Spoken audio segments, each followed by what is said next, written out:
আসসালামু আলাইকুম। এখন যে স্টোরিটি আপনাদেরকে আমি শেয়ার করতে যাচ্ছি, এই স্টোরিটি একটু ভিন্ন ধরনের।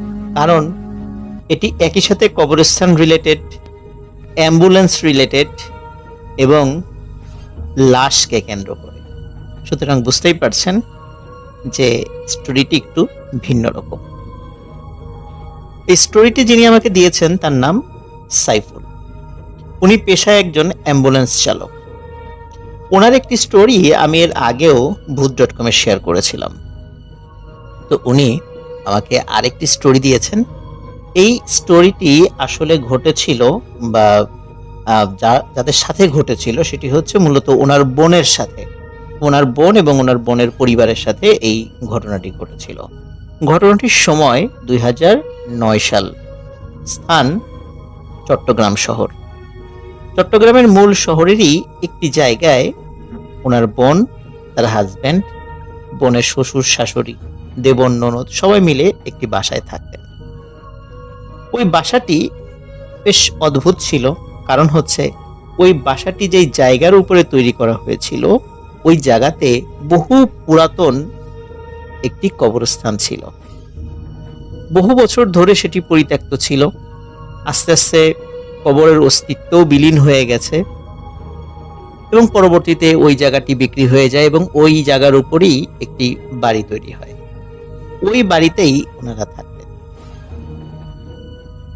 ওই বাড়ির যে ওয়াশরুমটা ছিল সেটি অ্যাটাচ ওয়াশরুম ছিল না, একটি ওয়াশরুম ছিল, সেটি বাড়ির বাইরে ছিল, মানে উঠোনের উপরে ছিল। তো বাড়িতে যখন ওনারা ওঠেন, ওঠার পর থেকেই কিছু কিছু ঘটনা ওনাদের সাথে ঘটতে থাকে। যেমন রাতের বেলা ওনাদের মনে হতো বাড়ির উঠোনে কেউ যেন হাঁটাহাঁটি করছে। ওনারা যখন চিন্তা করতেন কে হাঁটে, কার হাঁটার শব্দ পাওয়া যাচ্ছে, যখন এটি দেখার জন্য বাসা থেকে বের হতো তখন আবছা কাউকে ওই উঠোনে হাঁটাহাঁটি করতে দেখতেন। কিন্তু যখনই বলতেন এই কে, আর সাথে সাথে সেটি মিলিয়ে যেত।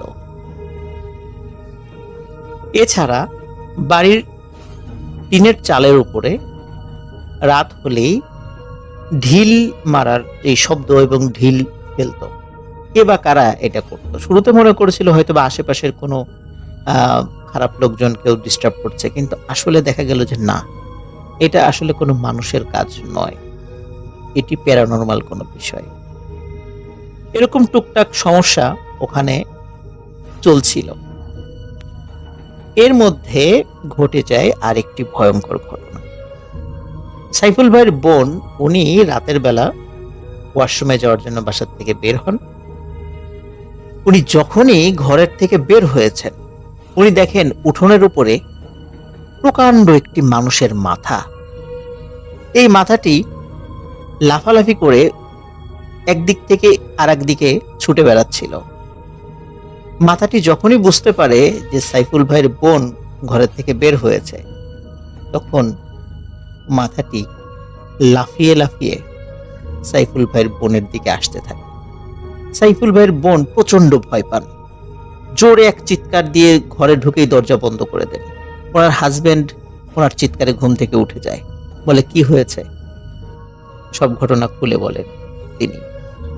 ওনার হাজবেন্ড উঠে দরজা খুলে বাইরে গিয়ে দেখে কিছুই নেই। তখন ওনার হাজবেন্ড বলেন যে তোমার তো আমাকে ডাকা উচিত ছিল, আমি তোমার সাথে আসতাম, তাহলে তো ভয় পেতে না। তখন সাইফুল ভাইয়ের বোন বলেন যে আমি মনে করেছিলাম যে কোনো সমস্যা হবে না, এই কারণে বের হয়েছিলাম, কিন্তু বের হয়ে দেখি এই ভয়ানক অবস্থা। যাই হোক, এই ঘটনার কয়েকদিন পরে আরেকটি অদ্ভুত ঘটনা ওই বাড়িতে ঘটতে থাকে। সেটি হচ্ছে গভীর রাত্রে একজন মহিলা ওই ঘরের দরজায় টক টক টক টক করে শব্দ করত এবং বলতো তোরা এখান থেকে চলে যা, না হলে কিন্তু তোদের সবার ক্ষতি হবে, দ্রুত এ বাড়ি ছেড়ে চলে যা, থাকবি না এখানে। এরকম প্রায় প্রতি রাত্রেই কোন একজন মহিলা এসে দরজায় নক করে এই কথাগুলো বলতো। ওনারা সিদ্ধান্ত নেন এই বাড়িটা ছেড়ে ওনারা চলে যাবে। কিন্তু এর মধ্যেই ঘটে আরেকটি ঘটনা। সাইফুল ভাইয়ের বোনের শ্বশুর একদিন রাত্রে খাওয়া দাওয়ার পরে ফ্রেশ হওয়ার জন্য ওয়াশরুমে যান। ওয়াশরুম থেকে ফিরে এসেই উনি বলেন যে আমার বুকে ব্যথা হচ্ছে। এই কথা বলতে বলতেই উনি মেঝেতে পড়ে যান এবং আসলে কোনো ধরনের কোনো সময় না দিয়েই উনি পৃথিবীর মায়া ত্যাগ করে চলে যান। আসলে ওনার কেন বুকে ব্যথা হয়েছিল, উনি কি কোনো কিছু দেখে ভয় পেয়েছিলেন কিনা, এই বিষয়ে আসলে উনি কোনো বলার সুযোগই পাননি। উনি জাস্ট খালি বলেন যে আমার বুকে ব্যথা হচ্ছে। এ কথা বলেই উনি মেঝেতে পড়ে যান এবং এর কিছু সময়ের মধ্যেই উনি মারা যান। বাড়ির সবাই কান্নাকাটি শুরু করে দেয়। সাইফুল ভাইয়ের বাড়ি কিন্তু কুমিল্লাতে এবং ওনার বোনের শ্বশুর বাড়ি সেটাও কুমিল্লাতে, কিন্তু ওনার হাজবেন্ডের চাকরির সুবাদে সবাই মিলে চট্টগ্রাম শহরে থাকে।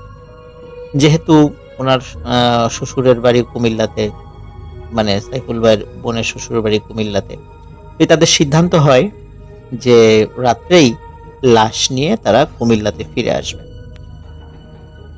তখন একটি অ্যাম্বুলেন্স ভাড়া করা হয়, ওই অ্যাম্বুলেন্সে লাশ তোলা হয় এবং সবাই মিলে ওই অ্যাম্বুলেন্সে উঠে কুমিল্লা শহরের দিকে ওই রাত্রি রওনা দেয়।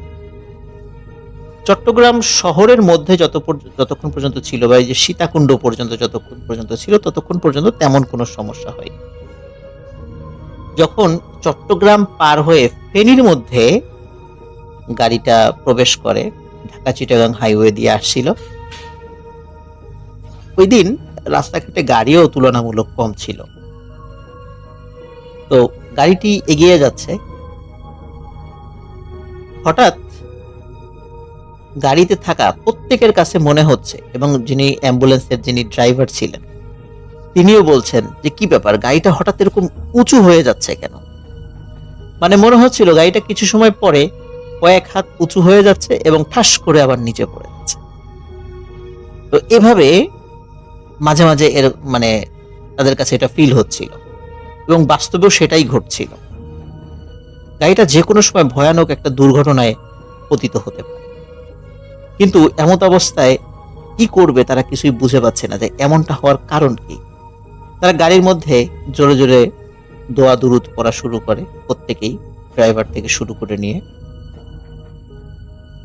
গাড়িটা যখন ফেনী পার হচ্ছে বা নোয়াখালীর কাছাকাছি চলে আসছে আর কি, তখন আরেকটি অদ্ভুত এবং ভয়ানক ঘটনা প্রত্যেকেই দেখে। এটি সর্বপ্রথম গাড়ির যে ড্রাইভার, উনি লুকিং গ্লাস এটি দেখতে পান। উনি দেখতে পান গাড়ির পেছনে 10-12টি বড় বড় কুকুর প্রচন্ড জোরে দৌড়াতে দৌড়াতে গাড়ির পেছন পেছন আসছে এবং গাড়ির কাছাকাছি এসে জোরে চিৎকার চেঁচামেচি শুরু করে। শুধু এখানেই যে বিষয়টা থেমে থাকে তা কিন্তু নয়, প্রিয় লিসেনার্স। আমরা জানি অ্যাম্বুলেন্সের পিছনে একটা ব্যাগ ডালা থাকে, যেটা উঁচু করা যায় এবং উঁচু করে সাধারণত ডেড বডি ঢোকানো বা বের করা বা রুগীকে ঢোকানো বা বের করার এই কাজটি করা হয়। মাঝে মাঝেই এই গাড়ির পেছনের এই ব্যাগ ডালাটি খুলে উঁচু হয়ে যাচ্ছিল এবং পেছনে থাকা এই কুকুরগুলো লাফ দিয়ে ওই অ্যাম্বুলেন্সের মধ্যে প্রবেশ করার চেষ্টা করছিল, কিন্তু তারা সেটা পারছিল না। কারণ পেছনে যে সাইফুল ভাইয়ের যে দুলাভাই ছিল, উনি বারবার ওই ব্যাগডালাটা আবার টেনে বন্ধ করে দিচ্ছিলেন। কিন্তু উনি সাহসী মানুষ হলেও এই ধরনের ঘটনা, কারণ কুকুর এত জোরে কিন্তু দৌড়াতে পারে না, আর ঢাকা চিটাগাং হাইওয়েতে এত জোরে গাড়ি চলছে, সেখানে কুকুরগুলো প্রায় অ্যাম্বুলেন্সকে ধরে ফেলছে, এটা কিন্তু একটা অবিশ্বাস্য বিষয় ছিল। রাস্তায় কিন্তু আরো বেশ কিছু গাড়ি চলছিল, তাদেরকে পাশ কাটিয়ে চলে যাচ্ছিল, কিন্তু সেই গাড়িগুলোকে দেখে কিন্তু মনে হচ্ছিল না যে পিছনে এই যে যেই কুকুরগুলো আসছে বা এই ধরনের ঘটনা ওই গাড়ির সাথে ঘটছে, তারা পেছন থেকে এই সমস্ত বিষয় দেখছে। তারা চিন্তা করছিল এগুলো শুধু তারাই দেখছে, অন্য কেউ হয়তো দেখছে না। কুকুরগুলোর উৎপাত যখন চরমে উঠে যায়, তখন একটা সময় ড্রাইভার গাড়িটা রাস্তার এক পাশে দাঁড় করান, সাহস করে নেমে আসেন, কিন্তু নেমে আসার পরে দেখা যায় যে কোনো কুকুর নেই। কিন্তু গাড়ির যে ব্যাগডালাটি রয়েছে, এই ব্যাগডালার উপরে অসংখ্য আঁচড়ের দাগ, যেগুলো ওই কুকুরগুলো ওই গাড়ির পেছনে, মানে অ্যাম্বুলেন্সের পেছনে আঁচড় দিয়েছিল। যাই হোক, ওনারা দোয়া দরুদ পড়তে পড়তে আবার গাড়িতে উঠে যান, আবার গাড়ি চলা শুরু করে। গাড়ি যখন ফেনী পার হয়ে নোয়াখালীতে চলে আসেন এবং একটি নির্জন রাস্তার কাছাকাছি চলে আসেন, মানে ওই জায়গাতে আশেপাশে আর কোনো গাড়ি তেমন দেখা যাচ্ছিল না, তখন অদ্ভুত আরো একটি ঘটনা ঘটা শুরু করে। সেটি হচ্ছে, ওই গাড়িতে থাকা প্রত্যেকে ফিল করছিলেন যে ওই অ্যাম্বুলেন্সের যেই অংশটায় বা মানে যেই পাশে সাইফুল ভাইয়ের বোনের শ্বশুরের লাশটি রাখা হয়েছে, মনে হচ্ছে ওই পাশটি বারবার উঁচু হয়ে যাচ্ছে। গাড়িটা উনি স্পিডে উঠাতে পারছিলেন না, কারণ স্পিড যদি গাড়ির বেড়ে যায় তাহলে এই ধরনের ঘটনা ঘটলে ভয়ানক দুর্ঘটনা ঘটতে পারে। ওনারা আসলে বুঝতে পারছিলেন না এমত অবস্থা ওনারা কি করবেন। ওনাদের শুধু একটাই করার ছিল, যে আল্লাহকে ডাকা, এবং সেই কাজটি ওনারা করে যাচ্ছিলেন। কিছু সময় পরে হঠাৎ গম গম শব্দে ওনাদের কানে একটি শব্দ ভেসে আসে। কেউ বলছে,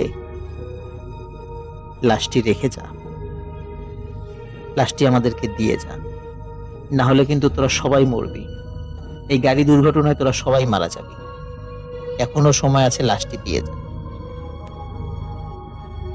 তো এই শব্দটা যখন বাইরে থেকে আসছিল প্রত্যেকেই খুব ভয় পাচ্ছিলেন, কিন্তু প্রত্যেকেই এই বিষয়ে সবাই ডিটারমাইন্ড ছিলেন যে লাশ আমরা কাউকে দেব,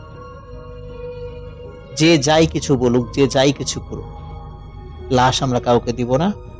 যথাযথ মর্যাদার মাধ্যমে এই লাশকে আমরা দাফন করব। এই কোনো প্যারানরমাল ভূত প্রেতের উৎপাতে বা কোনো পিশাচের উৎপাতে আমরা লাশ কোথাও রেখে যাব, তার জন্য যদি আমাদের যত ক্ষয়ক্ষতি হয় আমরা সেটা মেনে নিতে রাজি আছি, কিন্তু আল্লাহ আমাদেরকে হেফাজত করবেন।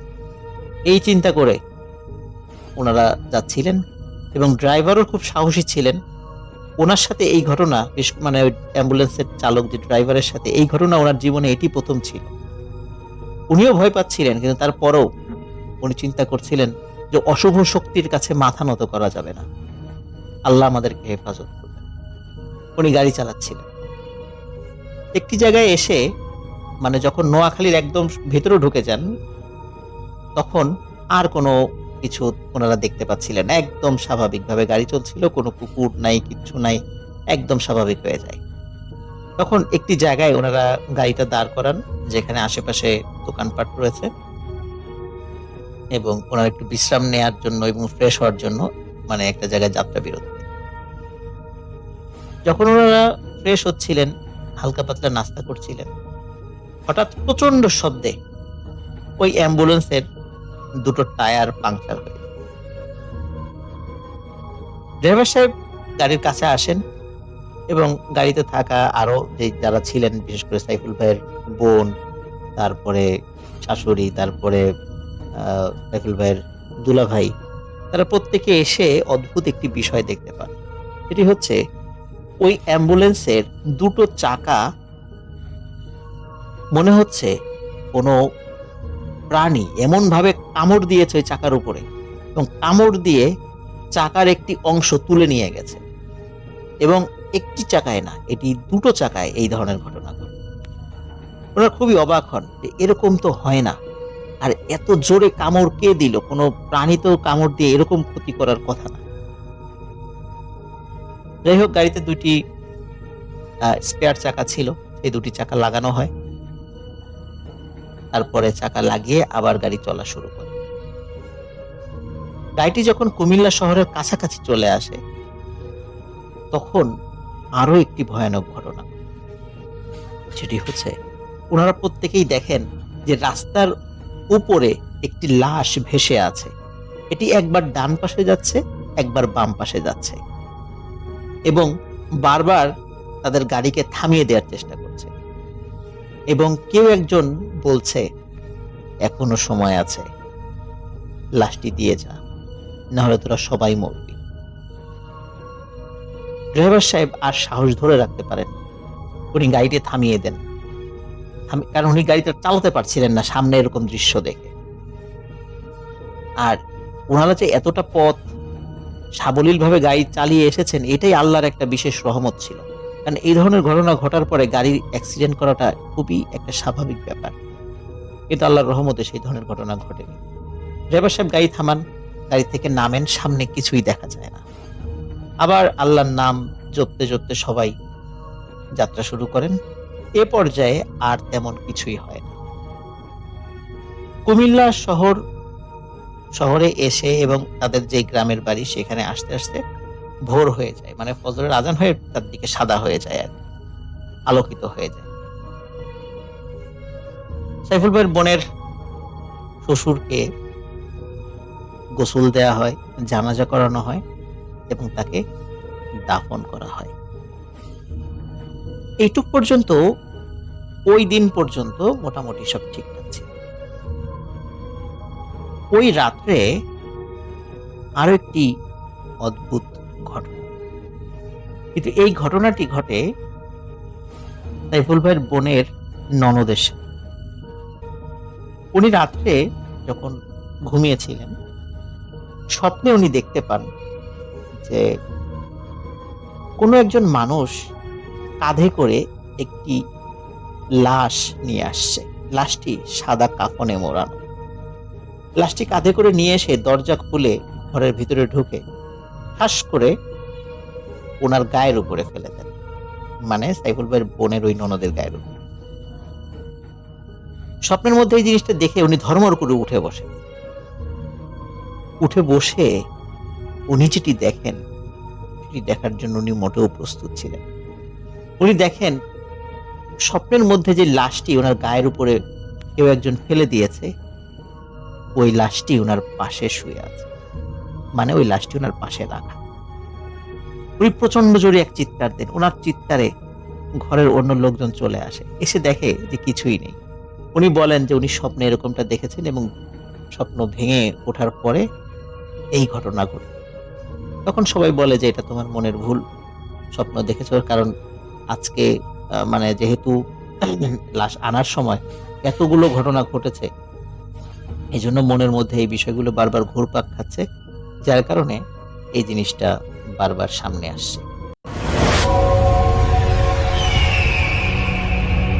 ঘটনা ঘটে আজ থেকে প্রায় সপ্তাহখানেক আগে থেকে।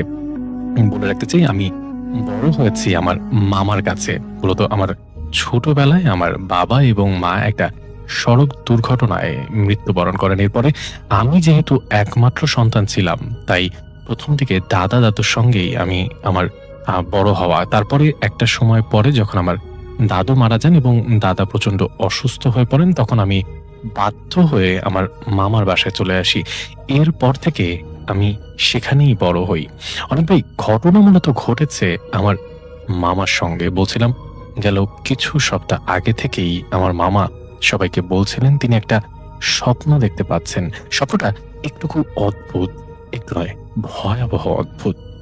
আমার মামা স্বপ্ন দেখছিলেন যে প্রথম দিনের কথা বলি। আমার মামা স্বপ্ন দেখছিলেন যে তাকে কেউ একটা টেনে নিয়ে যাচ্ছে। যিনি নিয়ে যাচ্ছেন তার আকার আকৃতির বর্ণনা একটু আপনাকে দিতে চাই। তিনি দেখতে প্রচন্ড লম্বা, একটা বড় সাদা থান তার পুরো শরীরে জড়ানো।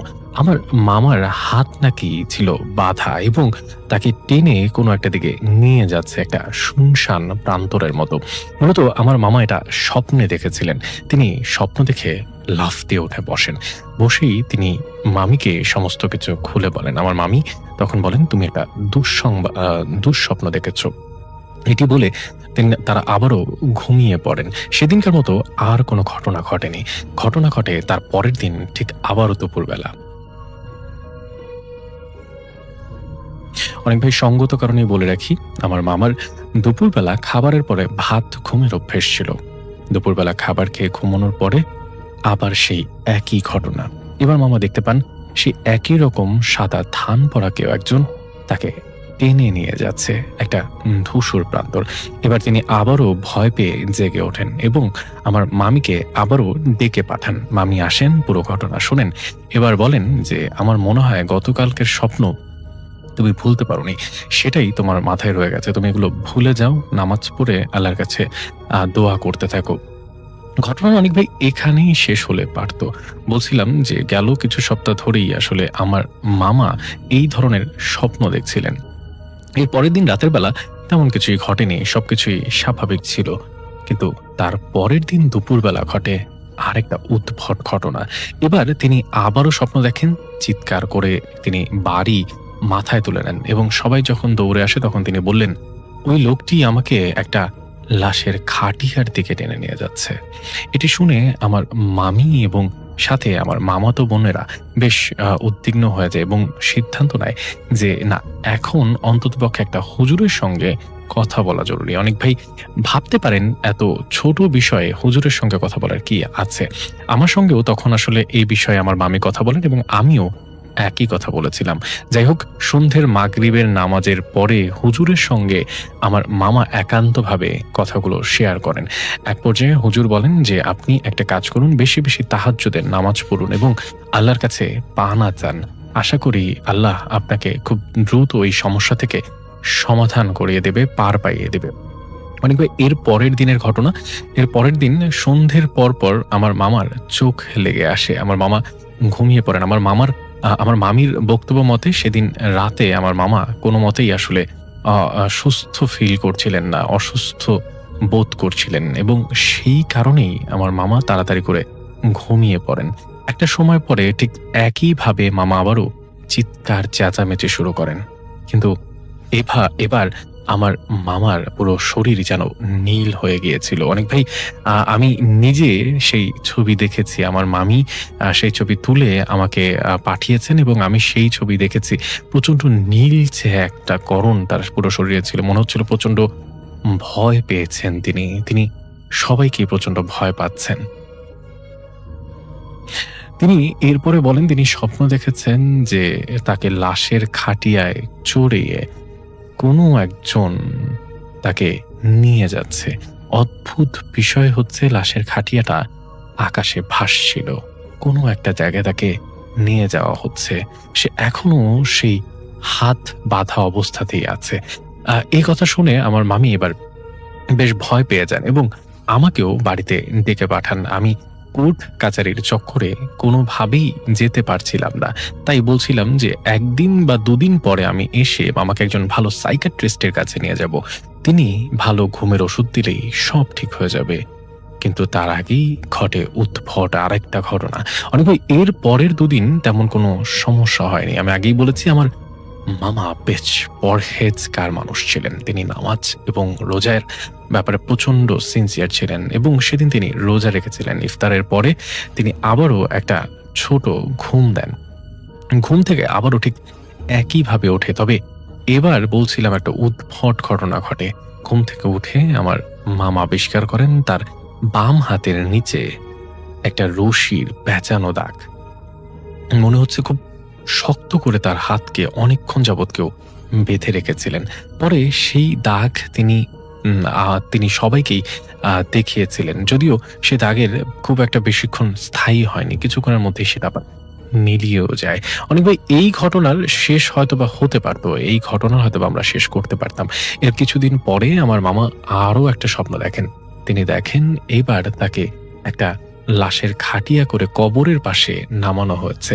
কবরটা অনেক প্রশস্ত, অনেক গভীর। তিনি নিচের দিকে তাকিয়ে কোনো তল খুঁজে পাচ্ছিলেন না। এবার তিনি হাউমাউ করে কান্না করতে করতে মধ্যরাতে ঘুম থেকে উঠলেন এবং উঠেই তিনি জায়নামাজে দাঁড়িয়ে তিনি চিৎকার করে সৃষ্টিকর্তার কাছে ক্ষমা চাইতে লাগলেন এবং কোরআন শরীফ নিয়ে তিনি কোরআন পাঠ করতে বসে গেলেন।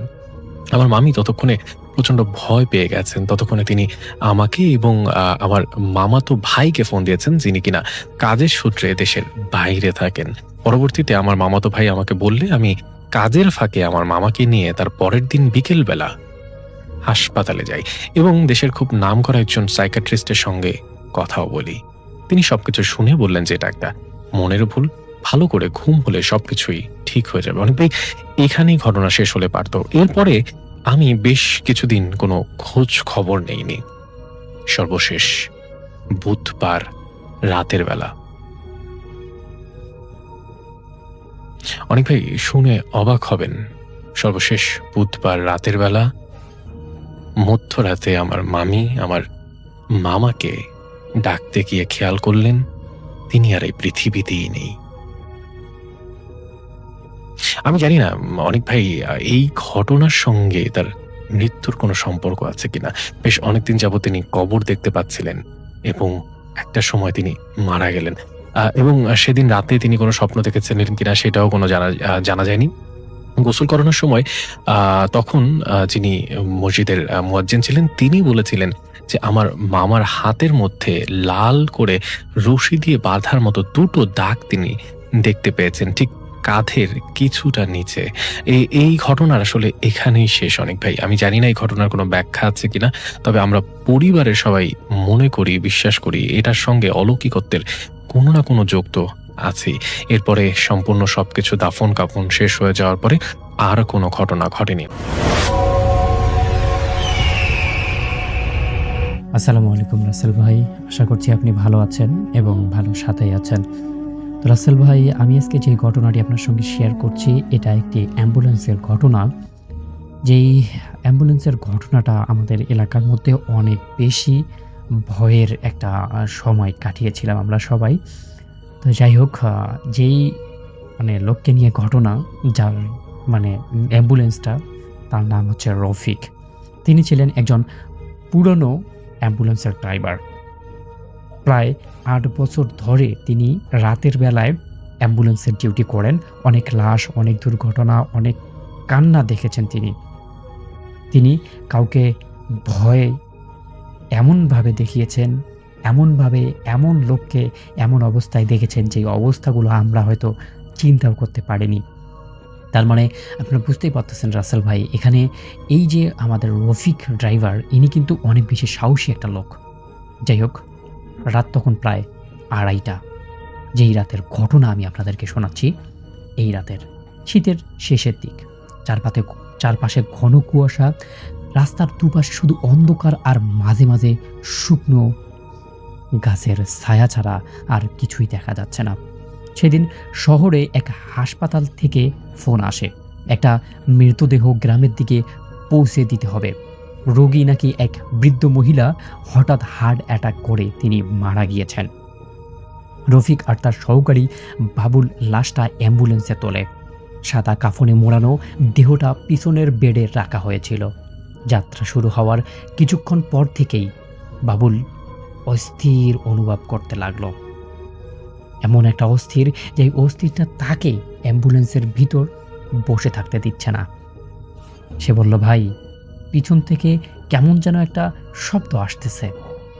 রফিক ড্রাইভার হেসে বলল, ইঁদুর হবে হয়তো, পুরোনো গাড়ি, এরকম ঘটনা ঘটতেই পারে, চুপ করে বসে থাক। কিন্তু কয়েক মিনিট পর আবারও সেই শব্দ। এবার যেন কেউ ধীরে ধীরে বেডে হাত বুলাচ্ছে। মনে হচ্ছে গাড়ির বডিতে কেউ নখ দিয়ে খসখস খসখস শব্দ করছে। পিছনে থাকা বাবুল এবার ভয় পেয়ে পিছনের দিকে তাকালো। অন্ধকারের মধ্যে সাদা কাপড়টা সামান্য একটু লড়ছে। মনে হচ্ছে লাশটা লড়ার চেষ্টা করছে। তার গলা শুকিয়ে গেল। সে একদম নিস্তব্ধ সুরে ড্রাইভারকে বলল, ভাই, লাশটা কি নড়লো নাকি? আমার তো অনেক ভয় লাগতেছে। এবার রফিক ড্রাইভার একটু বিরক্ত হয়েই বলল, তুই কি নতুন লাশ নিয়ে যাস? তুই কি নতুন লাশের পিছনে বসিস? তোর কাছে এরকম কথা আমার মোটেই সুবিধা লাগছে না।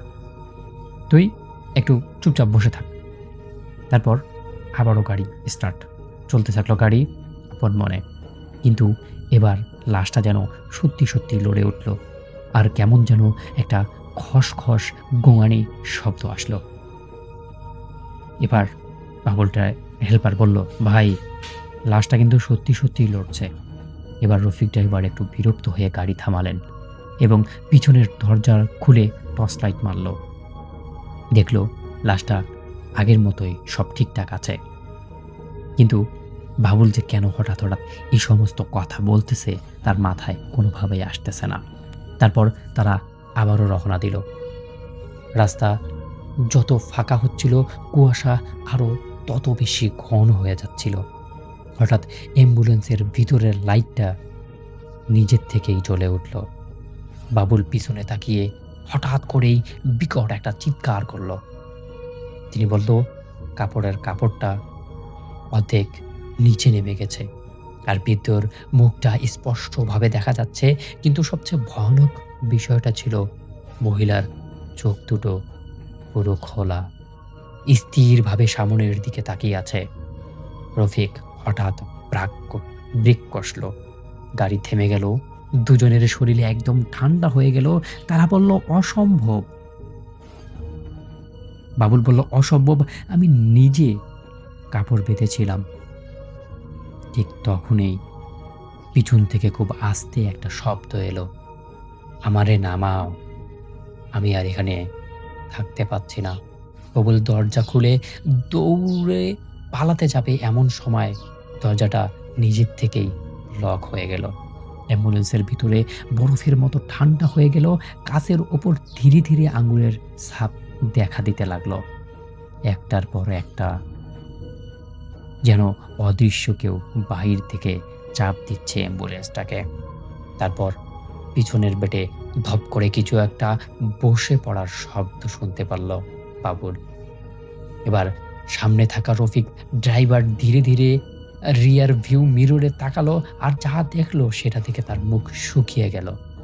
সাদা কাফনে মোড়া বৃদ্ধ সোজা হয়ে বসে আছে। তার চোখ দুটো সম্পূর্ণ কালো, মুখে অস্বাভাবিক বড় রকমের একটা হাসি। আর সে ধীরে ধীরে বলল, এই রাস্তা দিয়ে আমি একা যাই না। তারপর হঠাৎ পুরো অ্যাম্বুলেন্সটা কেঁপে উঠল, লাইটটা নিভে গেল, বাইরের কুকুরগুলো একসাথে ঢেকে উঠল। পরদিন সকালে গ্রামের লোকেরা রাস্তার পাশে অ্যাম্বুলেন্সটা খুঁজে পায়। গাড়ির ইঞ্জিনটা ঠিক তখনও চালু ছিল। দেখল বাবুল এবং রফিক ড্রাইভার অজ্ঞান অবস্থায় সেখানে পড়ে আছে। তাদেরকে জ্ঞান ফেরানো হলো এবং তারা গত রাত্রের ঘটনা সবাইকে জানালো। তারপর জানা গেল যে ওই মহিলাটা মধ্যে কোনো রকম সমস্যা ছিল। কি সমস্যা ছিল সেটা এখনো জানা যায়নি, কিন্তু রফিক ড্রাইভার তারপর থেকে এই অ্যাম্বুলেন্সের ড্রাইভারই বাদ দিয়ে দেয়। বাবুল অন্য পেশায় নিযুক্ত হয়ে যায়। তো এই ঘটনা আজ থেকে কয়েক বছর আগে ঘটে এবং ঘটনাটা ঘটে মূলত শীতের শুরুতে। এই সময় জীবনের ভাই এবং চাচা, দুই চাচা, তারা একটি পিঠা খাওয়ার দাওয়াত পায় এবং তারা সবাই ছিলেন সমবয়সী, কাইন্ড অফ, মানে কাছাকাছি বয়স সবাই। এবং তারা তার এক বন্ধুর বাসায় পিঠা খাওয়ার দাওয়াত পায় এবং সেটি হচ্ছে তাদের ঠিক পাশের গ্রামে। এবং যথারীতি সন্ধ্যার পরে তারা চলে যান তার সেই বন্ধুর বাড়িতে পিঠা খাওয়ার জন্য। এবং পিঠা খাওয়ার জন্য তারা ওখানে যখন যাবেন তখন তারা প্রস্তুতি নেন, তাদের সাথে সিগারেট কেনেন এবং ম্যাচ কেনেন এবং তারা হেঁটে হেঁটে সেদিকে যাওয়া শুরু করেন সেই বন্ধুর বাড়িতে। এবং সেটা ছিল তাদের পাশের গ্রামে। এবং যাওয়ার জন্য তাদের যেটা করতে হতো, তাদের অনেক দূর হেঁটে গিয়ে ধান ক্ষেত, বিস্তীর্ণ দুটো ধান ক্ষেত ছিল এবং সেই ধান ক্ষেতটা পার হয়ে, মানে একটা প্রথম যে ধান ক্ষেতটা পার হতে হতো এবং তারপরই একটা ছোট্ট খাল ছিল যেটা আসলে সেচের কাজে ব্যবহার হতো। এবং সেচের কাজে ব্যবহার হওয়া যে খাল, তার ওই পারে আরেকটা ধান ক্ষেত ছিল, সেটাও বিস্তীর্ণ একটা ধান ক্ষেত। এবং সেই ধান ক্ষেত পার হলে কিছু দূর গেলে তার বন্ধুর বাড়ি এবং সেখানে তাদের দাওয়াত। এবং তারা ঠিক সেভাবেই রওনা হলো, রাস্তা দিয়ে হেঁটে যাচ্ছে। হেঁটে যেতে যেতে তারা সেই ধান ক্ষেত পার হলো এবং তারপরে সেই খালটা পার হলো। খালটা পার হয়ে চলে গেল সে আস্তে আস্তে সেই বন্ধুর বাড়ি। এবং বন্ধুর বাড়ি গিয়ে তারা বেশ আনন্দ করলো, মজা করলো, একসাথে বসে আড্ডা দিল, খাওয়া দাওয়া করলো। রাতের খাওয়ার পরে তাদের পিঠা এলো এবং তাদের জন্য অনেক রকম পিঠা তৈরি হয়েছিল, ভাজা পিঠা, চিতই পিঠা আর অনেক কিছু। তো বেশ খাওয়া দাওয়ার কারণে তারা কিন্তু আসলে পিঠা খুব বেশি খেতে পারছিল না। এবং এই কারণে জীবনের ভাই রিকোয়েস্ট করে যে, ভাবি আমাকে কিছু পিঠা আপনি কোনোভাবে প্যাকেট করে দেন, আমি সেটা নিয়ে যাই, রাস্তায় খাবো বা বাড়িতে গিয়ে খাবো।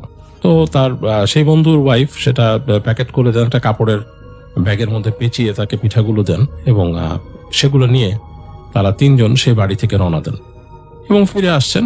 যথারীতি সেই ধান ক্ষেতের উপর দিয়ে বেশ অনেক দূর পর্যন্ত চলে আসছেন। চাঁদ উঠেছে আকাশে এবং সেই চাঁদের আলো পড়ছে, এবং তারা তিনজন, দুই চাচা এবং সেই জীবনের ভাই, তিনজন মিলে যখন আসছেন, জীবনের ভাই বললেন যে আসলে আমি একটু সিগারেট খেতে চাই এখন।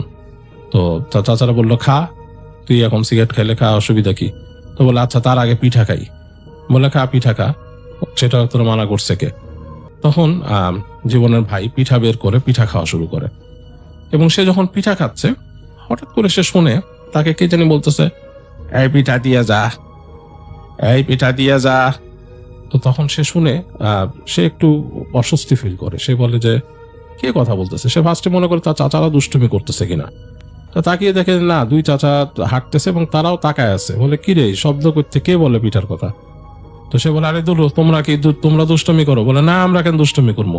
এটা বলতে বলতে শুনে আবার শুনতেছে তারা যে এই পিঠা দিয়ে যা, পিঠা দে। এরকম যখন শুনতেছে তখন হঠাৎ করে তাকিয়ে দেখে যে দূরে একটা ছাড়া, তাদের থেকে বেশ কিছুটা সামনে একটা কালো ছায়ার মতো, এবং সেই কালো ছায়ার মতো সেটা কাইন্ড অফ হেলে দুলে চলছে, এবং সেটা তাদের থেকে একটু সামনে চলে গেছে। সামনে যে ধান ক্ষেতের সামনে দাঁড়ালো, মানে ধান ক্ষেতের উপরে দাঁড়ালো, এবং হঠাৎ করে মনে হলো তাদের সামনের ধানগুলোকেও উপড়ে ফেললো কতগুলা, এবং এটা দেখে তারা একটু ভয় পেয়ে গেল। তো তখন এটা দেখার পরে জীবনের ভাই তাড়াতাড়ি তারা সিগারেট ধরানোর চেষ্টা করে, কেন গ্রামের মানুষ তখন ভয় পেলে, অশরীরী কিছু ভয় পেলে তারা আগুন ধরানোর চেষ্টা করতো।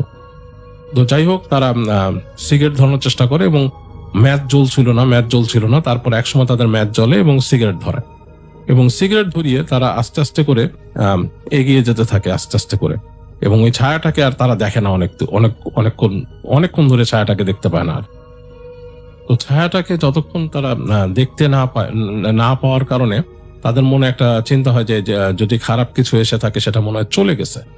তো এইটা চিন্তা করে তারা আস্তে আস্তে এগিয়ে যায়। তো একসময় তারা খালের কাছে চলে আসে। তো খালটার কাছে চলে আসে, এখন খাল পার হওয়ার পালা। এখন প্রথমে জীবনের ভাই খালে নামে। তো খালে পা দেওয়ার পরে হঠাৎ করে তার মনে হয় যে তার পা কেউ চেপে ধরছে, এবং তার পা চেপে ধরছে এবং খুব শক্ত করে, এবং ধরেই মনে হলো তার পা ধরে কেউ টান দিল নিচের দিকে, এবং সে পড়ে যাচ্ছিল। সে কাকা বলে চিৎকার করে। তো সাথে সাথে তার কাকা তাকে টেনে ধরে, এবং এক কাকা টেনে ধরার পর দেখে যে তার এত জোরে টানতেছে যে তার কাকা ধরে রাখতে পারতেছে না। তখন তার আর এক কাকাও ওই কাকাকে চেপে ধরে। তো তিনজনে মিলে টানতেছে। তো জীবনের ভাইয়ের হাতে ছিল একটা ওই যে পিঠার ব্যাগ, সে ব্যাগটাকে ছেড়ে দেয় হাত থেকে। তো ব্যাগটা পড়ে যাওয়ার পরে মনে হলো যে তার পাটা কেউ ছেড়ে দিছে। তো যখন পাটা ছেড়ে দিছে তখন সে পানিতে পড়ে গেছিল।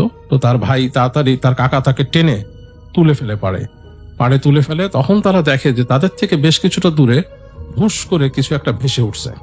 তো চাঁদের আলোয় তারা দেখে একটা অন্ধকার, একটা অবয়বের মতো পানির মধ্যে ভেসে উঠছে, এবং দেখে মনে হচ্ছে যে কিছু একটা ওখানে লাইক শুয়ে আছে, লাইক সাঁতার কাটার মতো দুই হাত দিয়ে, এবং বেশ বাজে একটা গন্ধ বেরোচ্ছে দিক থেকে। এবং এটা দেখে তারা প্রচন্ড ভয় পায়, এবং তারা দিক বিদিক জ্ঞান শূন্য হয়ে দৌড় দেয়, এবং ওই পানির মধ্যে দিয়ে তারা দৌড় দিয়ে তাড়াতাড়ি তারা ওই পারে যেয়ে এবং ছেড়ে দৌড়াতে থাকে।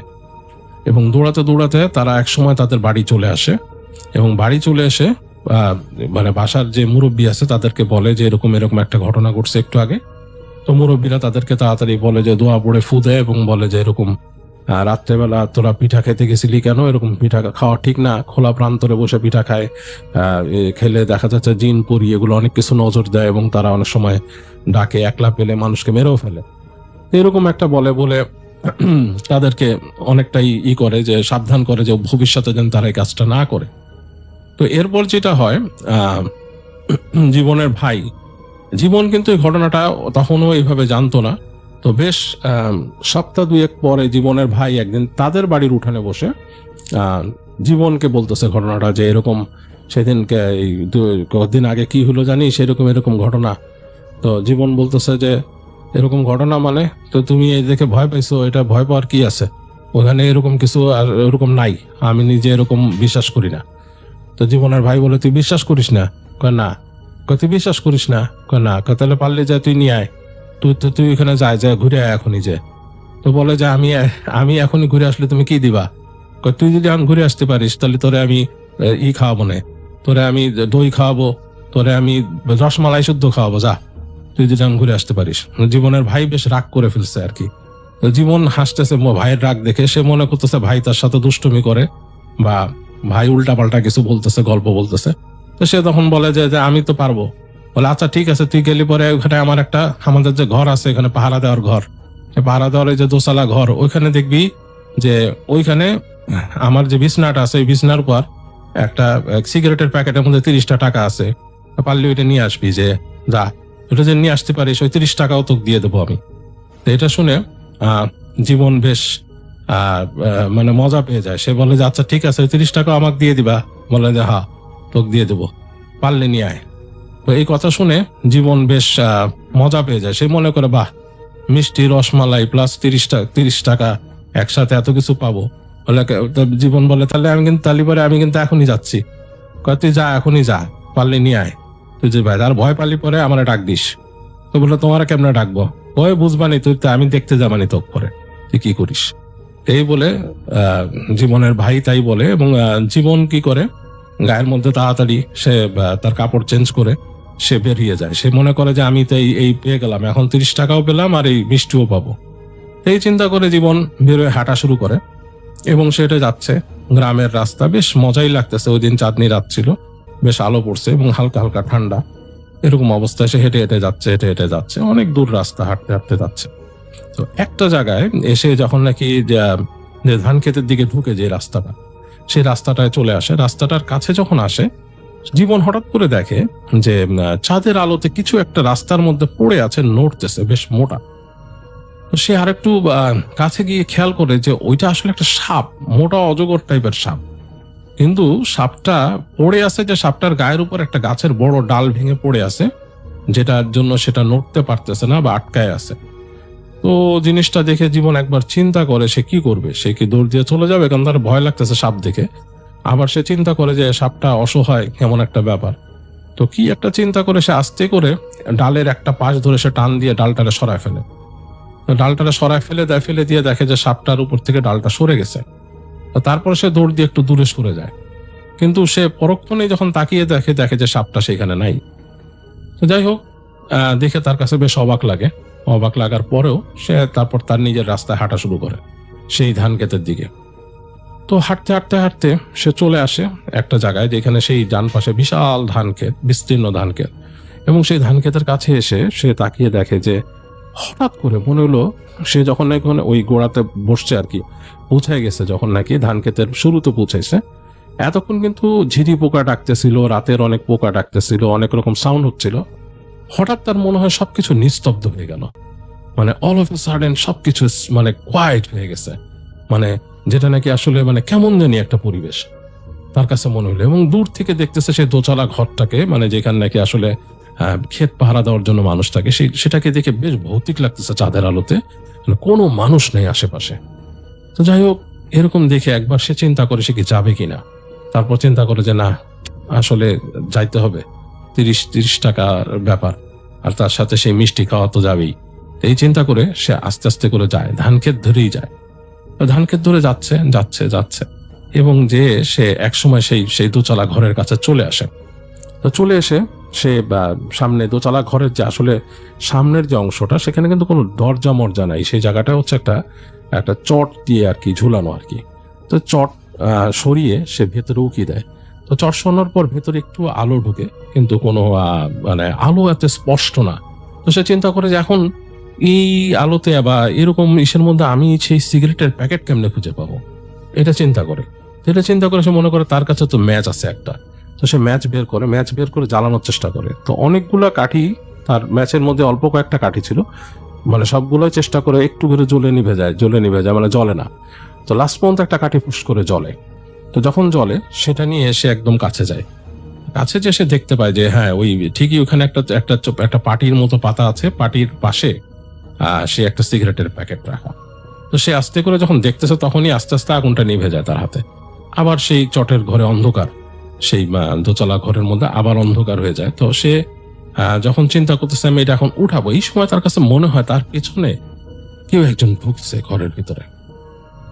সে একটু অস্বস্তি ফিল করে যে কে ঢুকলো ঘরের মধ্যে, মনে হয় কেউ একটা আছে, কেউ একজন। তো পিছনে একটু তাকায় দেখে কেউ নাই, সে একাই।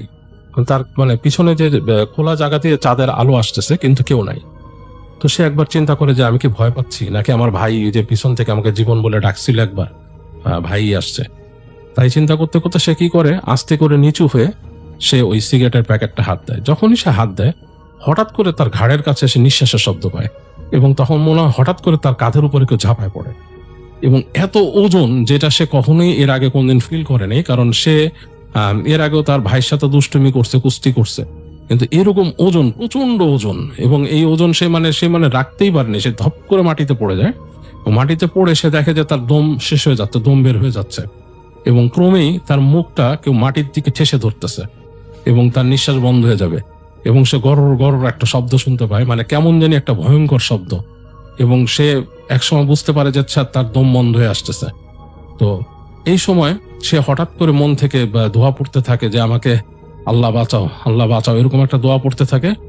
আর তার কানের মধ্যে হঠাৎ করে একটা শব্দ ভেসে আসে যে জীবন, তুমি আমাকে বাঁচাইছো, আমিও তোমাকে বাঁচাবো, তুমি আল্লাহর নাম নাও, তুমি দৌড় দাও, এখান থেকে উঠে চেষ্টা করো, দৌড় দাও। তো তখন সে বুঝতে পারে না এটা কি। তো তখন সে হঠাৎ করে বুঝতে পারে তার শরীরে মনে হয় যে আলাদা একটা শক্তি ভর করলো এবং সে তখন ঠিকই দোয়া পড়তে পড়তে সে প্রচন্ড জোরে একটা শরীর ঝাড়া মারে। শরীর ঝাড়া মারার পর তার মনে হয় শরীরটা একটু হালকা হয়ে যায় এবং সে উঠে ছেড়ে ওখান থেকে দৌড় দেয় এবং দৌড়াইতে থাকে। সে বের হয়ে, সে ঘর থেকে বের হয়ে একটা দৌড় দেয় এবং ঘর থেকে যখন সে বের হয়ে দৌড় দেয় তখন তার মনে হয় যে তার পিছনেও কিছু একটা দৌড়াচ্ছে এবং সে দৌড়াচ্ছেটা কিরকম, যে ঠিক মাটি থেকে বেশ খানিকটা উপরে কিছু একটা দৌড়ে যাচ্ছে এবং সেটা যে দৌড়ে যাচ্ছে সেটা হচ্ছে কোন একটা মানুষের মতো প্রতিকৃতি। 1 সেকেন্ডের জন্য সে দেখতে পাইছে যে চাঁদের আলোতে যে মানুষের মতো একটা প্রতিকৃতি, কিন্তু পা দুইটা উল্টা এবং তার পিছনে যেন উড়ে আসতেছে এরকম। এবং সে কোত্থেকে জানি শরীরে মানে একটা অমানসিক জোর ফিল করছে এবং অমানসিক শক্তি তার শরীরে চলে আসলো, জীবনের যে জীবন ঝেড়ে দৌড়াইছে ওখান থেকে। এবং তার কানের কাছে সে আবার সেই শব্দটা শুনতে পাইছে যে তুমি বাঁচার চেষ্টা করো, আমি তোমাকে সাহায্য করতেছি। এবং সে ঝেড়ে দৌড়ায়। সেখানে দৌড়াতে সে একসময় তার বাসার কাছে এসে সে আর কোনো শব্দ করতে পারে না। সে ধপ করে ভাই ভাই বলে ডাকতে পড়ে যায় ওখান থেকে।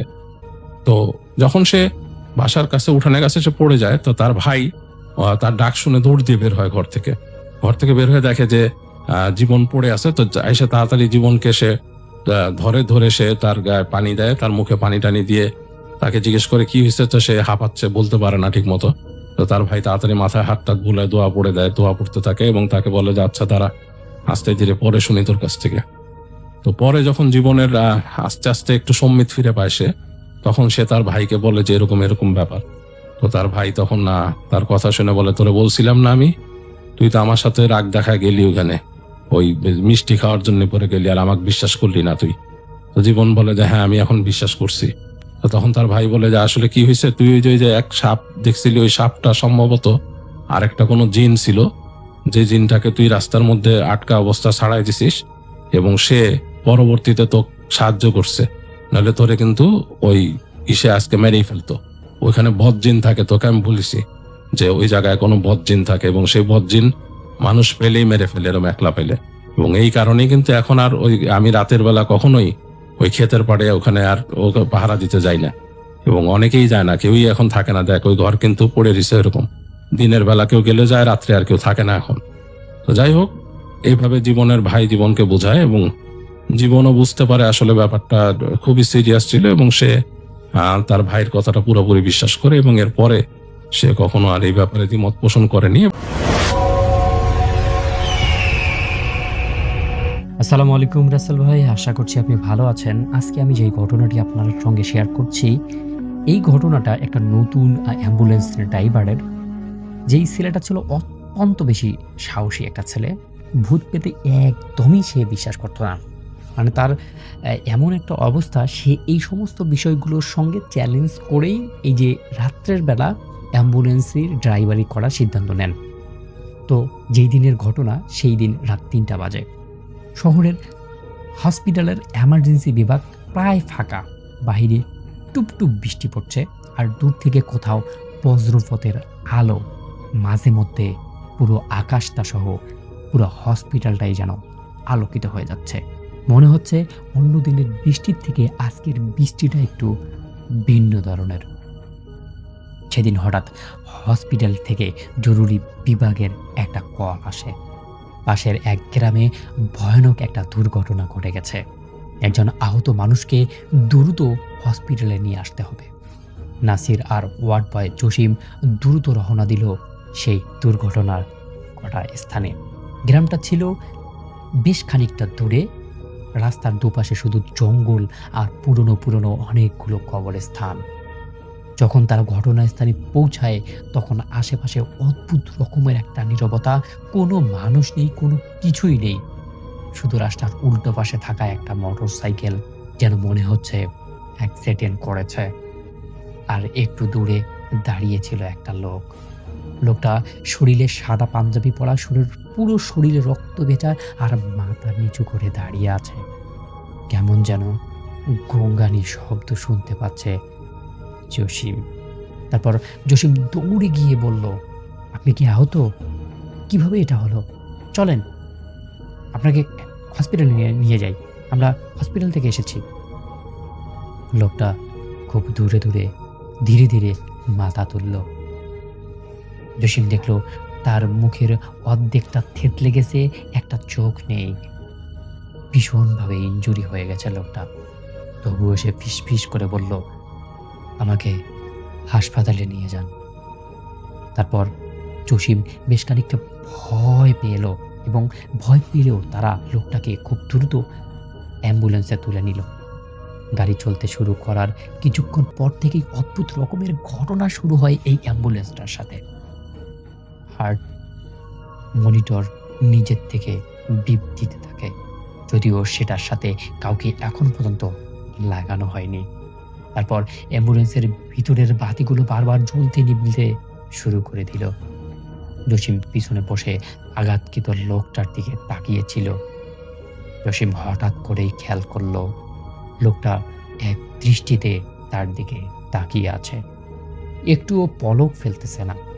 কিভাবে সম্ভব এরকম? মানে একটা অসুস্থ মানুষ তার দিকে এক দৃষ্টিতে তাকিয়ে থাকবে? জসিম কাঁপা কাঁপা গলায় বলল, ভাই আপনার খুব ব্যথা করছে তাই না? খুব খুব জোরে মনে হয় ব্যথাটা পেয়েছেন। কিন্তু অসুস্থ লোকটা ধীরে ধীরে ধীরে ধীরে হাসতে শুরু করলো। তারপর বলল, আমি তো আগেই মারা গিয়েছি। এটা শোনার পর জসিমের বুকটা থক করে উঠল। ঠিক তখনই অ্যাম্বুলেন্স রেডিওটা নিজের থেকেই চালু হয়ে গেল। ফাটা গলায় একটা পুরনো খবর ভেসে উঠল। আজ থেকে ঠিক 1 বছর আগে এই রাস্তায় ভয়াবহ দুর্ঘটনায় নিহত হয়ে গেছে একটা ছেলে। নাসির এটা শোনার পর গাড়ির ব্রেক কষল, কারণ সে রিয়ার মিররে যা দেখলো তা দেখা তার জন্য অসম্ভব। এতদিন থেকে সে অ্যাম্বুলেন্স চালায়, কিন্তু এইরকম দৃশ্য সে আগে কখনো দেখেনি। সে দেখলো পিছনের বেডটা একদমই খালি, কিন্তু জসিম যেন কারোর সাথে ধস্তাধস্তি করছে এবং নাসির ড্রাইভার সাথে সাথে চিৎকার করে বলল, আমারে ছাড়ে দে, আমারে ছেড়ে দে। নাসির পিছনের দিকে ফিরতেই দেখে জসিমের গলায় যেন অদৃশ্য কেউ চেপে ধরেছে, আর তার শরীরটা ধীরে ধীরে এই যে জসিমের শরীরটা ধীরে ধীরে যেন সিট থেকে অনেক উপরে উঠে যাচ্ছে। অ্যাম্বুলেন্সের সব দরজা নিজের থেকেই লক হয়ে গেল। তারপর পিছন থেকে একটা ঠান্ডা কণ্ঠ শোনা গেল, যেদিন আমি মরেছিলাম সেদিন কেউ থামেনি, সেদিন কেউ আমার খোঁজ নেয়নি। আমি কি এই দেশের নাগরিক না? হঠাৎ করে গাড়ির সব লাইট নিভে গেল। চারপাশ অন্ধকার, শুধু বজ্রপাতের আলোয় 1 সেকেন্ডের জন্য দেখা গেল পিছনের বেডে সেই রক্তাক্ত লোকটা বসে আছে। তার ভাঙা মুখে ভয়ঙ্কর রকমের হাসি। এমন একটা হাসি দেখে নাসির এবং জসিম দুজনেই সেখানে অজ্ঞান হয়ে পড়ে যায়। পরদিন সকালে রাস্তার পাশে অ্যাম্বুলেন্সটা পাওয়া যায়। ড্রাইভারের সিটে নাসির অজ্ঞান অবস্থায় পড়েছিল, কিন্তু জসিমকে বাইরের দিকে এখানে রাস্তার উপর শুয়ে থাকতে দেখা যায় অজ্ঞান অবস্থায়। গ্রামের লোকজন তাদেরকে উঠিয়ে নিয়ে চিকিৎসা দেয় এবং তারা সুস্থ হয়। সুস্থ হওয়ার পর তারা জানায় গত রাত্রের ঘটনা। কিন্তু সবাই বলে, "এখানে তো আজ থেকে ১ বছর আগে এরকম একটা ঘটনা ঘটেছিল। তোমরা এতদিন পর আসলা এখানে?" তারপর নাসির এবং জসিম নিস্তব্ধ হয়ে যায়। তাদের এরকম একটা ঘটনা তাদের সঙ্গে ঘটে গিয়েছে। তারপর থেকে তারা দুজনেই এই অ্যাম্বুলেন্সের চাকরিটা বাদ দিয়ে দেয়। কালীগঞ্জ উপজেলার নড়াইল বস্তির ঠিক পাশের একটা হাসপাতালে আমি হাসপাতালের নামটি সঙ্গত কারণে বলছি না, একটা বেসরকারি হাসপাতাল। দোতলা হাসপাতালের যেমনটা হয় আঞ্চলিক হাসপাতালের খুবই ছোটখাটো পরিবেশে তৈরি একটা ডায়াগনস্টিক সেন্টার, কিছু ওপরে নার্সিং হোম জাতীয় একটা সাজানো নার্সিং হোম জাতীয় সাজানো সিট এবং এছাড়া একটা ছোট করিডোর। সেই করিডোরের পাশে আবার একটা গোডাউন রাখা, যেটা ব্যবহার করে ঠিক ওই বিল্ডিং এর মালিক, বিশেষ করে তার দোকানের জিনিসপত্র অব্যবহৃত যেগুলো সেগুলো সেখানে রাখা হয়, অনেকটা স্টোর হাউসের মতোই। অনেক ভাই, যেই জায়গার কথা বলছিলাম সেই জায়গার একটা বৈশিষ্ট্য আমি আপনাকে বলি। কালীগঞ্জের নড়াইলের ঠিক পাশের যেই গলি, সেই গলির পাশে একটা শ্মশান ঘাট, মূলত পুরাতন শ্মশান ঘাট। স্থানীয় হিন্দুদের সেখানে আগে দাহ করা হতো। আর তার দক্ষিণে ঠিক নদীর পাশে একটা ছোট কবরস্থান, যদিও আগে সেটা একটা পারিবারিক কবরস্থান থাকলেও দিন যেতে যেতে সেখানে স্থানীয় মানুষেরাও কবর দেয়া শুরু করে। আস্তে আস্তে জায়গাটা বড় হতে থাকে। এই হচ্ছে সেই জায়গার বর্ণনা। নার্সিংহোমের কথা যদি বলি, সেই অঞ্চলে অনেকগুলো নার্সিংহোম থাকলেও সস্তায় অনেক কম খরচে সেই হাসপাতালে থাকার সুযোগ ছিল বলেই স্থানীয় মানুষদের চাহিদার খুব দাবিদার ছিল হচ্ছে এই হাসপাতাল। অনেক ভাই, বেশ কয়েকটা ঘটনা এই হাসপাতালকে কেন্দ্র করে শোনা যায়। মূলত একটা ঘটনা হচ্ছে, কোনো নবজাতককে নিয়ে যদি কোনো মা এই হাসপাতালে আসেন তাহলে সেই নবজাতক আর জীবিত ফিরে যেতে পারে না। আমি আবারও বলছি, কোনো নবজাতককে নিয়ে যদি কোনো মা এই হাসপাতালে আসেন তাহলে সেই নবজাতক আর জীবন্ত ফিরে যেতে পারে না। যদিও অনেক ভাই প্রথম দিকে আমি এই কথা বিশ্বাস করিনি, এখন পর্যন্ত বিশ্বাস করছি সেটাও বলবো না, তবে ঘটনা শুনতে পাওয়া যায় এমনটাই। একটা ঘটনা আপনাকে বলি, যে কারণে আমি এই ঘটনাগুলো খুঁজতে বের হয়েছিলাম। একবার আমার ছোট চাচি আমাকে গল্প করতে করতে বলছিলেন যে আমাদের এলাকার যে হাসপাতাল সেটার গল্প জানিস। আমি তখন খুবই উৎসাহ নিয়ে বলছিলাম, কি গল্প? তখন তিনি বললেন, আজ থেকে প্রায় 5 থেকে 6 বছর আগের কথা। একদিন প্রচন্ড ভারী বর্ষার সময় বৃষ্টির মধ্যে এক প্রেগনেন্ট মহিলাকে নিয়ে সে হাসপাতালে আসা হয় এবং দ্রুত তাকে ওটিতে নিয়ে যাওয়া হয় এবং সবকিছু ঠিকঠাক হওয়ায় তার একটা কন্যা সন্তানের জন্ম হয়। ঘটনার এখানেও শেষ হলে পারত, সবাই খুব খুশি ছিল, সবাই খুবই আনন্দ উদযাপন করছিল, কিন্তু কিছুক্ষণের মধ্যেই নার্স জানালেন সেই শিশু কোনোভাবে হাত পা নাড়াচ্ছে না, সেই শিশুর কোনো হৃদস্পন্দন পাওয়া যাচ্ছে না। এটা শুনে তখন আবার সবাই ভেঙে পড়েন এবং ডাক্তাররাও চেষ্টা করতে থাকেন যাতে খুব দ্রুত আবারও সবকিছু ঠিকঠাক করা যায়। কিন্তু বেশ কিছুক্ষণ চেষ্টা তদবির করার পরে বুঝতে পারা গেল শিশুটি মৃত। তবে ডাক্তার রিপোর্ট অনুযায়ী শিশু একেবারে সম্পূর্ণ সুস্থ হয়েই জন্মগ্রহণ করেছিল এবং প্রথম আধা ঘন্টা তার শরীরের কোনো ধরনের কোনো প্রক্রিয়া হচ্ছিল না।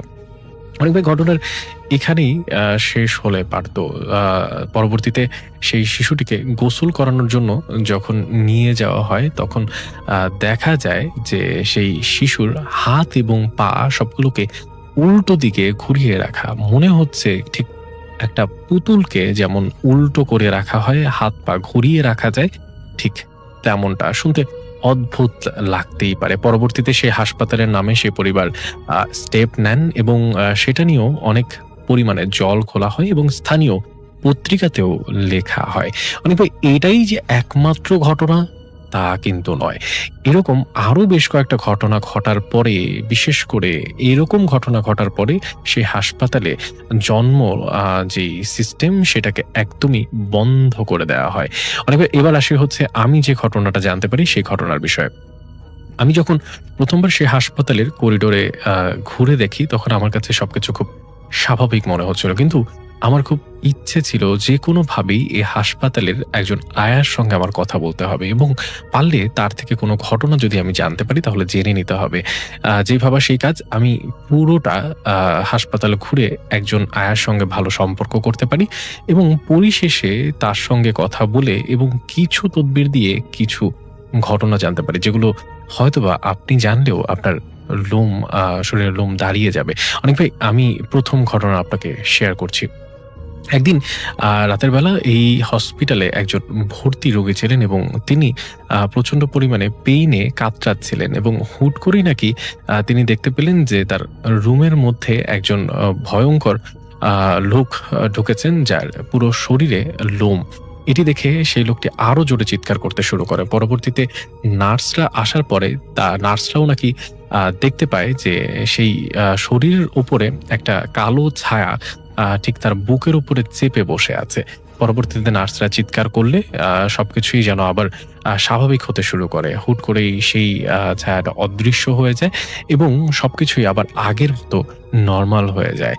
পরবর্তীতে সেই রোগীও তিনি কি দেখেছিলেন সেটাও সবাইকে বলেন। অনেক ভাই, এইটাই একমাত্র ঘটনা নয়, আরেক দিনের ঘটনা। একবার ঠিক রোড অ্যাক্সিডেন্টে একটা মানুষ গুরুতর আহত হয়ে ইমার্জেন্সি বিভাগে আসেন এবং আসার সময় তিনি একেবারে সুস্থ না হলেও হেঁটে হেঁটেই হাসপাতালে প্রবেশ করেন এবং পরবর্তীতে তার হাত এবং পা ড্রেসিংও করা হয়, কিন্তু হুট করেই তার নাক এবং কান দিয়ে গল গল করে রক্ত পড়তে থাকে। অনেক ভাই, আপনি নিশ্চয়ই ভাবছেন যে হতে পারে তিনি হেড ইনজুরি বা ইন্টারনাল কোনো ড্যামেজের শিকার হয়েছিলেন, কিন্তু ঘটনা একদমই তা না। পরবর্তীতে সেখানেই আসলে তার মৃত্যু হয় এবং পরবর্তীতে জেলা হাসপাতালে তাকে মর্টেমের জন্য নিয়ে যাওয়া হয় এবং পোস্টমর্টম রিপোর্টে জানা যায় যে তার মৃত্যু হয়েছে হার্ট অ্যাটাক এবং স্ট্রোক দুটো একসঙ্গে করার জন্য। অনেক ভাই, এখন একটু বলে রাখতে চাই, সেখানকার যারা প্রত্যক্ষদর্শী নার্সরা ছিলেন তাদের মতে তাকে যখন নিয়ে আসা হয় তখন তার সঙ্গে আরো একজন প্রবেশ করেন, খুব লম্বা মতো একজন ভদ্রলোক, শার্ট এবং প্যান্ট পরিহিত। প্রথমত তারা ভেবেছিল যে তার সেই লোকটি বোধহয় রোগীর সঙ্গেই এসেছে।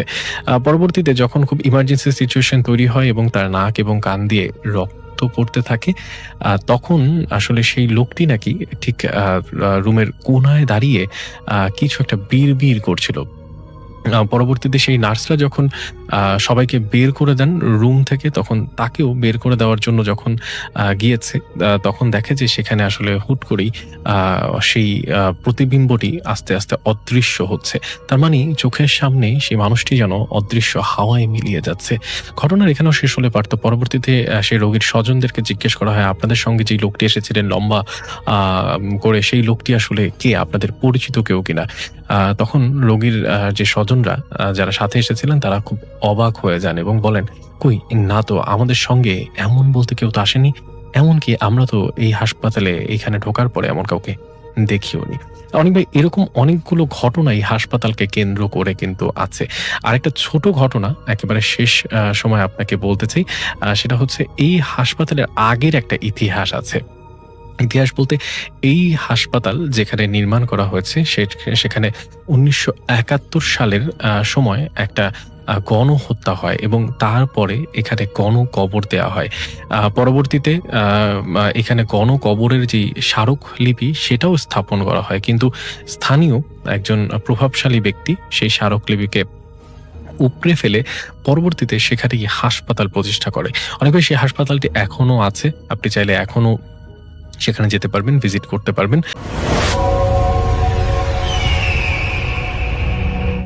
২০০১ ইমাম সাহেবের কাছে ওনার এক দুঃসম্পর্কের আত্মীয় এসে জোরাজুরি করতে থাকে একটা ছেলেকে দেখবার জন্য। স্বাভাবিক, কোনো সমস্যা না। অনেক কবিরাজ ওঝা দেখানো হয়েছে, কিন্তু কোনো সমাধান কেউ দিতে পারছে না। তাই বাধ্য হয়েই তার কাছে যাওয়া। তো ছেলেটি ছিল তার সেই লোকের ভাতিজা, তার নাম ছিল মনসুর।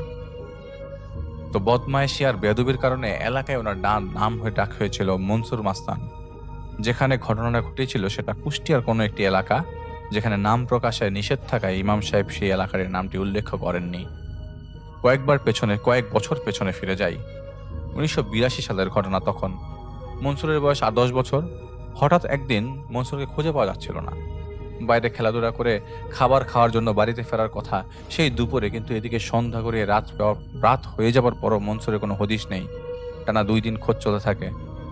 শেষে 3য় দিনে এসে একদিন মনসুরের বাড়িতে একটা হুজুর টাইপের লোক আসে। এই লোককে তারা তাদের এলাকায় আগে কখনো দেখেনি।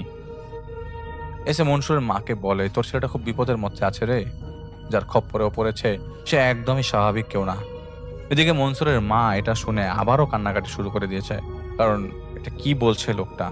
আর অচেনা লোকটা মনসুরের মাকে জানায় যে আজ থেকে 2 দিন পর তোর ছেলে তোর কোলে ফিরে আসবে, কিন্তু সাবধান, তোর ছেলে খুব খারাপভাবে বদলে যাবে। ব্যবহার, আচার আচরণের মধ্যে অনেক অমিল পাবি, তুই আগের মতো পাবি না। আরো অনেক পরিবর্তন হবে, যা সময়ই বলে দেবে। ওকে চোখে চোখে রাখিস। এই বলে লোকটা সেখান থেকে চলে যায়। কথা অনুযায়ী ঠিক 2 দিন পর মনসুরকে খুঁজে পাওয়া যায়। রাতের বেলা হুট করে মনসুরের ডাক শুনে ওর আম্মার ঘুম ভাঙে। বাইরে গিয়ে দেখতে পায় সত্যি সত্যি মনসুর দাঁড়িয়ে আছে। পরনে সেই সাদা নীল বর্ণের জামা প্যান্ট, মুখটা গোমরা, আগের মতন প্রফুল্ল না। 1987। মূল ঘটনা শুরু এখান থেকেই। সেদিন মনসুর প্রথমবারের মতো এলাকায় বখাটের নাম পায়। গ্রামে এক বুড়ো ভিক্ষুক মহিলা থাকতেন। একদিন মনসুরের বাবার কাছে এলাকার লোক নালিশ নিয়ে আসে মনসুর পারুদাদির মাথা ফাটিয়ে দিয়েছে। সেই বৃদ্ধ মহিলাকে সবাই পারুদাদি নামে ডাকতো। তো এলাকায় বিচার বসে। বৃদ্ধ মহিলা বলেন, ভিক্ষা করে সেদিন তিনি সন্ধ্যাবেলা বাড়ি ফিরছিলেন। রাস্তায় দেখতে পান মনসুর তার দিকে হাত পেতে দাঁড়িয়ে আছে। মহিলার হাতে একটা মাছ ছিল। মনসুর বৃদ্ধ মহিলার দিকে তাকিয়ে বলতে থাকে, দাদি, মাছটা পছন্দ হয়েছে। এবং বৃদ্ধ মহিলা মনসুরকে তার বাড়িতে নিয়ে যায়। মনসুরের বসে হাড়ি পাতিল বের করতে করতে বলতে থাকেন, এই ভিক্ষুকের কাছে খাবার চাইছস? এই ভিক্ষুক নিজেই তো খাবার পায় না, তিনি খেতে দেওয়ার জন্য কিছু খুঁজছিলেন। এমন সময় মনসুর তার পেছন থেকে কিছু একটা দিয়ে বৃদ্ধ মহিলার মাথায় আঘাত করে মাছটা সেখান থেকে নিয়ে পালিয়ে যান। মহিলা চেঁচামেচি শুরু করেন, লোকজন এলে সব বলেন। এরপর বিচারের ফয়সালা হয় যে মনসুরের বাবাকে পারুদাদির কাছে মাফ চাইতে এবং চিকিৎসার খরচাপাতি বহন করতে হবে। মনসুরের বাবা বাধ্য হয়ে তাই করেন। বাড়ি ফেরার পর তিনি মনসুরকে বেধড়ক পেটান। মায়ের কারণে শেষ পর্যন্ত সেটা জ্বর পর্যন্ত চলে এসেছিল। এরপর থেকে মনসুরের বখাটাপনা আরো বেড়ে যেতে শুরু করে। কয়েক বছর পর এমন অবস্থা শুরু হয় যে মনসুর শুক্রবার ছাড়া আর কোনো রাতেই ঘরে পাওয়া যেত না। কোথায় যেত, কেন যেত, সেটার খোঁজ মনসুরের পরিবার কিংবা গ্রামের কোনো মানুষই জানতো না। এক বুধবারের ঘটনা। একজন দিনমজুর গ্রামে ফিরছিলেন সেই রাতে। এলাকার পেছন দিকে একটা শ্মশান ঘাট ছিল। পাশ কেটে যাওয়ার সময় তিনি শুনতে পান শ্মশানের ওদিক থেকে দল বাঁধা অনেকগুলো কুকুরের কান্নার আওয়াজ, মানুষের হাততালির শব্দ এবং ভেসে আসছিল উলু দেওয়ার আওয়াজ। যেহেতু আগের আমলের গ্রামের লোক, তাই ভুতুরে বিষয়ে বিশ্বাস থাকাটা অনেকটাই স্বাভাবিক। সেই লোক চোখ মুখ বন্ধ করে সোজা দৌড় দেয়। মেঠো পথে হোঁচট খেয়ে সে গড়াতে গড়াতে একটা ক্ষেতের মধ্যে পড়ে যায়। সেদিন ছিল জ্যোৎস্না রাত। সে দেখতে পায় শ্মশানের ওদিক থেকে রাস্তা ধরে একটা কালো কুচকুচে বর্ণের মহিলা হেঁটে আসছে তার দিকে। হালকা বাতাসে চুলগুলো অস্বাভাবিকভাবে এদিক সেদিক উঠছে। তার হাতে একটা মাটির হাঁড়ি, দু হাতে হাঁড়ি আঁকড়ে হাঁটতে হাঁটতে দিনমজুর লোকটার দিকে এগিয়ে আসছে। সে উঠে দৌড় দেবে ভাবছিল, কিন্তু তার মনে হতে থাকে তার পা মাটিতে খেতে গেছে। সে নড়াচড়া করতে পারছে না।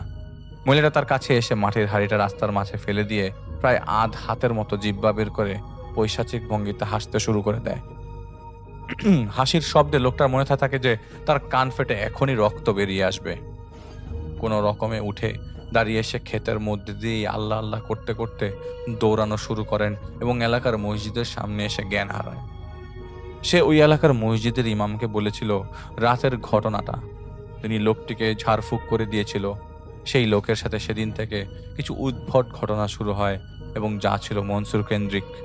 কিছুদিন পর দিনমজুর লোকটা এলাকার হুজুরের কাছে এসে কাঁদতে শুরু করে।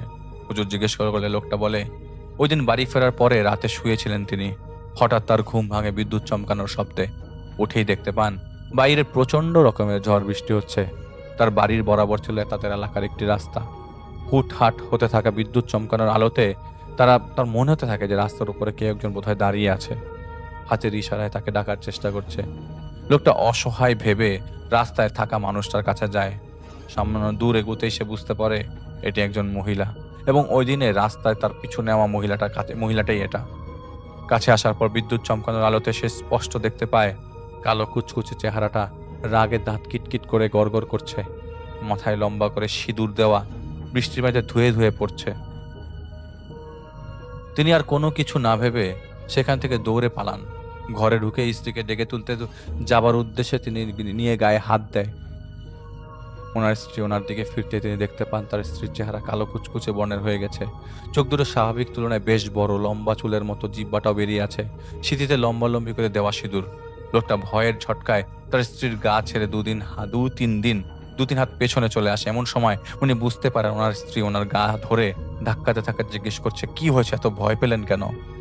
তিনি তাকিয়ে দেখেন তার স্ত্রী স্বাভাবিকই আছে। ঘটনা চেপে যায় সে তার স্ত্রীর কাছে। এভাবে কয়েকটা দিন কাটে। দিনে কাজ করার সময় তার মনে হতে থাকে মাথায় কোনো ওজনের জিনিস তুলতেই সেটার ওজন দ্বিগুণ হয়ে যাচ্ছে। সন্ধ্যা নামতে নামতেই শরীরটা কেমন যেন ভেঙে পড়ার মতো হয়ে যায়। একা একা হাঁটলেই তার মনে হতে থাকে পিছনে কেউ একজন বড় বড় কদম ফেলে তাকে ফলো করছে। লোকটা একদিন একটা কাজ পায় একজনের পুকুর পরিষ্কার করে দেওয়ার, এবং শ্যাওলার পানির কচুরি পানায় ভর্তি ছিল পুকুরটা। তার সাথে আরো কয়েকজন ছিল কাজের জন্য। তিনি কাজ করছিলেন। খানিক বাদে সে অনুভব করে তিনি তার হাত পা নাড়াতে পারছেন না, কিছু সাথে আটকে গেছে। ভেবে পানির নিচে হাত দেয় সে। হাত ফেরাতে বুঝতে পারে যে তার পা চেপে ধরেছে সেটা কোনো লোমশ কোনো জন্তুর দুটো হাত হবে, যা মানুষের মতোই লেগেছিল। ক্রমশ চাপ বেরিয়ে যাচ্ছে। কয়েক সেকেন্ডের মাথায় হাত দুটো এমনভাবে তার পা চাপ দিয়ে ধরে যে তিনি ব্যথায় চিৎকার করে উঠতে থাকেন। লোকজন এগিয়ে আসতে সে বুঝতে পারে তার পা হালকা হয়ে গেছে। কাজ শেষ করে সেদিনের মতো সে তার বাড়িতে ফিরে আসে। তবে সেদিনের পর থেকে তিনি আর কখনো স্বাভাবিকভাবে হাঁটতে পারেননি। তার ঘরে প্রচুর অভাব ছিল, সন্তানাদি ছিল না তার। খুব কষ্টে পেট চলতো তার ও তার স্ত্রীর। এক পায়ের একটা এই অবস্থা হয়ে গেল। পরের দিন কিভাবে পেটের ভাত জোটাবে সেই ভাবতে ভাবতে সিদ্ধান্ত নেয় কষ্ট করে হলেও রাতে মাছ ধরতে যাবেন তিনি। যেই ভাবা সেই কাজ, সে চলে যায় মাছ ধরতে। পর্যাপ্ত পরিমাণে মাছ ধরার পর সে ঠিক করে এবার বাড়ি ফেরা দরকার। অনেকটা ভেতরের দিকে চলে গিয়েছিল সে রাস্তা থেকে। রাস্তার কাছে আসতে এসে দেখতে পায় কে জানি ঘোমটা দিয়ে বসে আছে এবং গুনগুন করছে। সে আবারও ভয় পেতে শুরু করে। কাছে গিয়ে জিজ্ঞেস করেন, কে আপনি, এত রাতে এখানে কেন? কোনো উত্তর দিচ্ছিল না ঘোমটা দেওয়া মানুষটা। সে আবারও ভুতুরে কিছু ভেবে পায়ের ব্যথা নিয়েও সেখান থেকে দৌড়ে পালিয়ে যায়। পালিয়ে যাওয়ার সময় তার কানে ভেসে আসছিল সেই উলু দেওয়ার শব্দগুলো। বাড়ির কাছে এসেই দেখতে পায় কুচকুচে অবয়বটা তার বাড়ির সামনে বড়ই গাছ ধরে দাঁড়িয়ে আছে, হাতে একটা কুকুরের কাটা মাথা নিয়ে। পরদিন সকালে এলাকায় হইচই শুরু হয়। সালামকে জিনে ধরেছে, পাগলের মতো আচরণ করছে। সালাম ছিল সেই দিন মজুর লোকটার নাম। এলাকার হুজুর আসেন তাকে দেখতে, কিন্তু কিছুই করতে পারেন না। হুট করে কোথা থেকে যেন সেখানে আবির্ভাব হয় মনসুরের। সবাইকে অবাক করে দিয়ে বিকালের মধ্যে সে দিনমজুর লোকটাকে সুস্থ করে তোলে। অথচ এলাকায় কেউ এই ঘটনার আগ পর্যন্ত জানতো না মনসুর কবিরাজি করতে পারে। বেশ কিছুদিনের মধ্যে আশেপাশের এলাকায়ও তার নাম ডাক ছড়িয়ে পড়ে। বদমাশ থেকে তার নাম হয়ে যায় মনসুর কবিরাজ। ভিন্ন ভিন্ন মানুষের উপকার করতে থাকে সে। একদিন মনসুরের কাছে পাশের গ্রাম থেকে একজন লোক আসে, বলতে থাকে তার মেয়েকে জেনের আসর করেছে। তাদের এলাকার ইমাম কোনোভাবেই ছাড়াতে পারছে না। মনসুরকে অনুরোধ করতে থাকে তার সাথে যাবার জন্য। মনসুর যায়ও লোকটার সাথে তার মেয়েকে দেখতে। মেয়েটাকে কয়েকজন মিলে মনসুরের সামনে বসায়। বসানোর সাথে সাথে মেয়েটা মনসুরের মুখে থুতু মেয়ে বলতে থাকে, তোর মুখে আমি জানোয়ারের প্রতিচ্ছবি দেখতে পাচ্ছি, তোর পেছনে শয়তান দাঁড়িয়ে আছে, তোর মতো কাফিরের কাছে আমি নত হব না। মনসুর কিছু প্রশ্ন করে মেয়েটার মধ্যে থাকা জিনটা মনসুরের কোনো কথার উত্তর দিচ্ছিল না, শুধু বারবার থুতু ছিটাচ্ছিল আর খিলখিল করে হাসছিল। মনসুর তখন রেগে যায়। রেগে গিয়ে মন্ত্র টাইপ পড়া কিছু শুরু করে। কিছুক্ষণ পর মেয়েটা জ্ঞান হারিয়ে মাটিতে লুটিয়ে পড়ে। মনসুর মেয়েটার বাবাকে বলে সে সন্ধ্যার পর আবার আসবে, কাজ এখনো বাকি। সন্ধ্যাবেলা সে মেয়েটাকে জিজ্ঞেস করে তার সাথে কি হয়েছিল। মেয়েটা বলে সেদিন বিকালে সে পুকুর খাটোতে গোসল করে আসার পর থেকে রাতের বেলা ধরে তার ঘরে কারো হাঁটা চলার শব্দ শুনতে শুরু করে সে। জানালার ওপাশ থেকে মাঝে মধ্যেই অদ্ভুত সুন্দর ধরনের একটা সুগন্ধ পেতে শুরু করে সে। একদিন রাতের বেলা তার অনুভব হয় কেউ তার হাত পা চেপে ধরেছে। এরপর তার আর কোনো কিছুই মনে নেই। হুঁশ ফেরার পর নিজেকে বর্তমান অবস্থায় আবিষ্কার করে সে। মনসুর মেয়েটার বাড়ির লোককে জানায় জিনটাকে বোতলে ভরে নিয়েছে সে, সামনে আর কোনো ক্ষতি করতে পারবে না তারা। এর কিছুদিন পর মেয়েটা হঠাৎ করে গায়েব হয়ে যায়। এমনকি মনসুরও তার খোঁজ দিতে পারছিল না। কয়েকদিন পর এলাকার একটা পুকুরে মেয়েটার মৃতদেহ ভেসে ওঠে। শিয়াল কুকুরে ছিঁড়ে খাওয়ার লাশের মতো মনে হচ্ছিল সেটা দেখে। চোখ দুটো উপড়ে ফেলা হয়েছিল। মনসুর তাদেরকে জানিয়েছিল জিনটা তার কাছ থেকে কোনোভাবে ছুটে গিয়েছিল এবং এটা ওরই কাজ। এভাবে টুকটাক সমাধান করতে থাকে মনসুর। মনসুর তার কবিরাজি করেই যাচ্ছিল। একদিন মনসুরের মা হঠাৎ করে স্বাভাবিকভাবে মারা যায়। তিনি মারা যাওয়ার পর মনসুরের বাবা তাকে বলে বিয়ে করতে, কারণ রান্না বান্না, ঘর সামলানো এসব একজন মহিলা না থাকলে সম্ভব হচ্ছিল না। তো এক সময় তার বিয়ের কথা ওঠে এবং বিয়ে ঠিকও হয়। কিন্তু বিয়ের কয়েকদিনের মাথায় মেয়ে পক্ষ থেকে খবর আসে তারা মেয়েকে বিয়ে দেবে না। এভাবে কয়েকবার মনসুরের বিয়ে ঠিক হয়, কিন্তু বিয়ের তারিখের কাছাকাছি আসেই সবাই না করে দেয়। শেষে আল্লাহর রহমতে একজনের সাথে মনসুরের বিয়ে সম্পন্ন হয়। বেশ ভালোই যাচ্ছিল তারা একসাথে। মনসুর তার আর স্ত্রী রাবেয়ার সুখ বেশি দিন টেকেনি। খুব অদ্ভুত অদ্ভুত ঘটনা শুরু হয়ে যায় তাদের সাথে।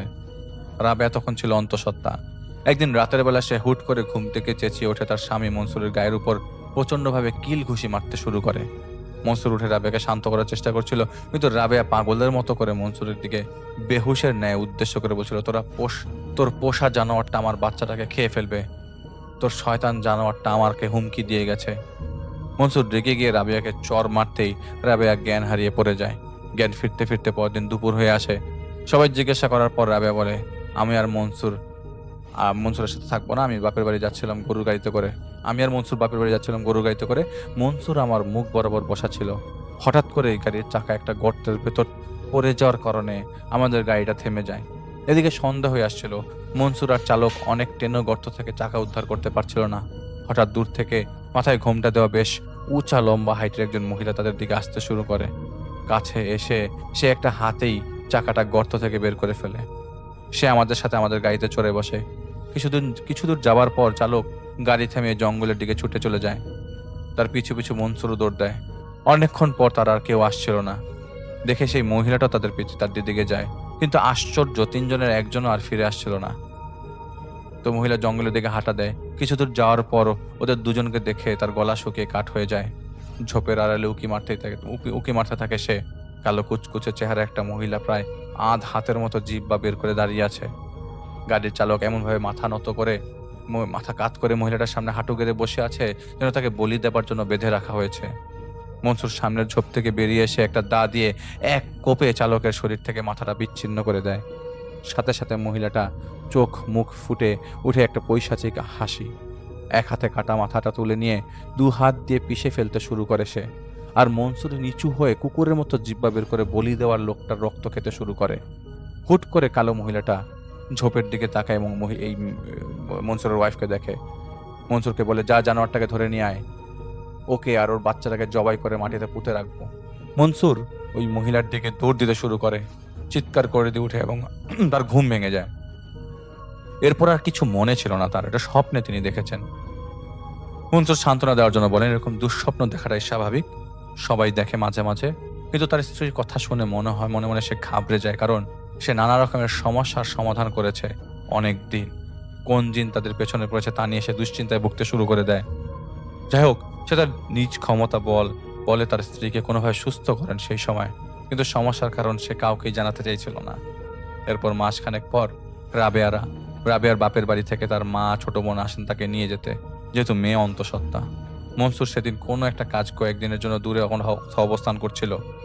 রাবেয়ার আম্মা ও বোন সেদিন রাতটা তাদের বাড়িতে থাকে এবং পরদিন রওনা দেবেন বলে ঠিক করেন। রাতে রাবেয়া তার ছোট বোনের সাথে শুয়েছিল। হঠাৎ সে তার দরজা টোকা এবং তার আম্মার কণ্ঠ শুনতে পেয়ে দরজা খুলে দেয়, কিন্তু সে দরজা খোলার পর সেখানে কাউকে আবিষ্কার করতে পারেনি। মনের ভুল ভেবে আবারও শুয়ে পড়েন তিনি, কিন্তু তার ঘুম আসছিল না। অজানা এক ভয় কাজ করছিল তার মনে, অস্বস্তি বোধ হতে থাকে তারা। একটু পর তার কানে ভেসে আসতে থাকে কে যেন তার ঘরের মেঝেতে গা ঘেঁষাঘেঁষি করে ঘা ঘেঁষে ঘোরাঘুরি করছে, খসখস শব্দ হচ্ছে। সে উঠে বসতে দেখতে পায় তার আম্মা মেঝেতে খোরার মতো ঘা ঘেঁষে খাটের এপাশ থেকে ওপাশে পায়চারি করছে। আর তার সাথে তার আম্মার চোখাচোখি হতেই তার আম্মা একটা হাসি দিয়ে দাঁত কিটকিট করতে থাকে। রাবেয়া ভয় তার বোনকে ধাক্কা মারে। তার বোন উঠতেই সে খেয়াল করে তার আম্মা ঘর থেকে উধাও। বোনকে কিছু জানায় না সে, যদি ভয় পেয়ে যায়। পরদিন রাবেয়া তার বাপের বাড়িতে যেতে যেতে তার মাকে গত রাতের ঘটনাটা জানায়। তার আম্মা গ্রামে গিয়ে অন্য এক কবিরাজের কাছে রাবেয়াকে নিয়ে যায়, যেহেতু মনসুর তখন দূরে ছিল। কবিরাজ দেখে বলছিল পরদিন সে সব জানাবে। পরদিন কবিরাজ তার মুখের টোন চেঞ্জ করে ফেলে, ভয় আর তো মুখে রাবেয়াদের জানিয়ে দেয় সে কোনো সাহায্য করতে পারবে না, এমনকি সে কিছু জানাতেও পারবে না। সে জানালে নিজের প্রাণ হারানোর ভয় আছে তার। রাবেও তার আম্মা সেখান থেকে চলে যায়। কিছুদিন পর রাবেয়ার কাছে মনসুরের লেখা একটা চিঠি আসে। সেখানে লিখেছিল, রাবেয়া, যা যা হচ্ছে তা সব আমারই ভুল। আমি তোমাদের কাছাকাছি থাকলে তোমাদের প্রাণ হারানোর আশঙ্কা আছে, তাই আমি আর কোনোদিন ফিরছি না। রাবেয়া এরকম অদ্ভুত চিঠি পেয়ে ভরকে যায়। রাবেয়া আর মনসুরের মধ্যে ভালোবাসার কোনো কমতি ছিল না। রাবেয়া ইমাম সাহেবকে জানিয়েছিলেন সে মনসুরের পাঠানো ঠিকানায় নিজেও চিঠি দিয়েছিল, কিন্তু কোনো ফিরতি চিঠি সে পায়নি কখনো। মনসুরের পাঠানো চিঠিটাও ইমাম সাহেব দেখেছিলেন। মনসুর চলে যাবার পর সবকিছু এভাবেই স্বাভাবিক হয়ে যায়। কয়েক মাস পর 1995 সালে রাবেয়া একটি কন্যা সন্তান জন্ম দেন, যার নাম রেখেছিল ময়না। অন্যদিকে মনসুরের নিরুদ্দেশ হওয়ার পর 1 বছরের মতো সময় ফুরিয়ে গেছে, কিন্তু অনেক খুঁজেও কেউ মনসুরকে তখনও খুঁজে পায়নি। 1995-এর কোনো এক রাতে মনসুর তার পরিবার ফেলে নিরুদ্দেশ হয়ে যায়। রাবেয়ার মেয়ের বয়স যখন 5 বছর, তখন থেকে মেয়েটি মাঝে মধ্যেই দুঃস্বপ্ন দেখে ঘুম থেকে লাফিয়ে উঠেই বিড়বিড় করে বলতে থাকতো, একটা লোক এসেছিল, লোকের পেছনে একটা কালো মহিলাও এসেছিল তার কাছে। এরপর থেকে রাবেয়া তার মেয়ে ময়নাকে রাতের বেলা জেগে পাহারা দেওয়া শুরু করে। সত্যি কেউ এসেছিল কিনা তা নিয়ে রাবেয়ার বেশ কৌতূহল। একবার রাতে পাহারা দেওয়ার সময় দিদিতে হুট করে ময়না ঘুম থেকে উঠে মাকে জড়িয়ে ধরে ভয়ার্ত মুখে বলতে থাকে, ওই মহিলাটা এসেছে দাদার ঘরে। রাবেয়া তার মেয়েকে কোলে নিয়ে দৌড়ে তার শ্বশুরের ঘরের দিকে অগ্রসর হয়। দরজায় ঠক ঠক শুরু করে, কিন্তু ভেতর থেকে কোনো সারা শব্দ আসছিল না। দরজায় কান পেতে সে শুনতে পায় তার শ্বশুরের ঘরের ভেতর থেকে কারো গোঙানির আওয়াজ আসছে, উলু দেওয়ার শব্দ আসছে।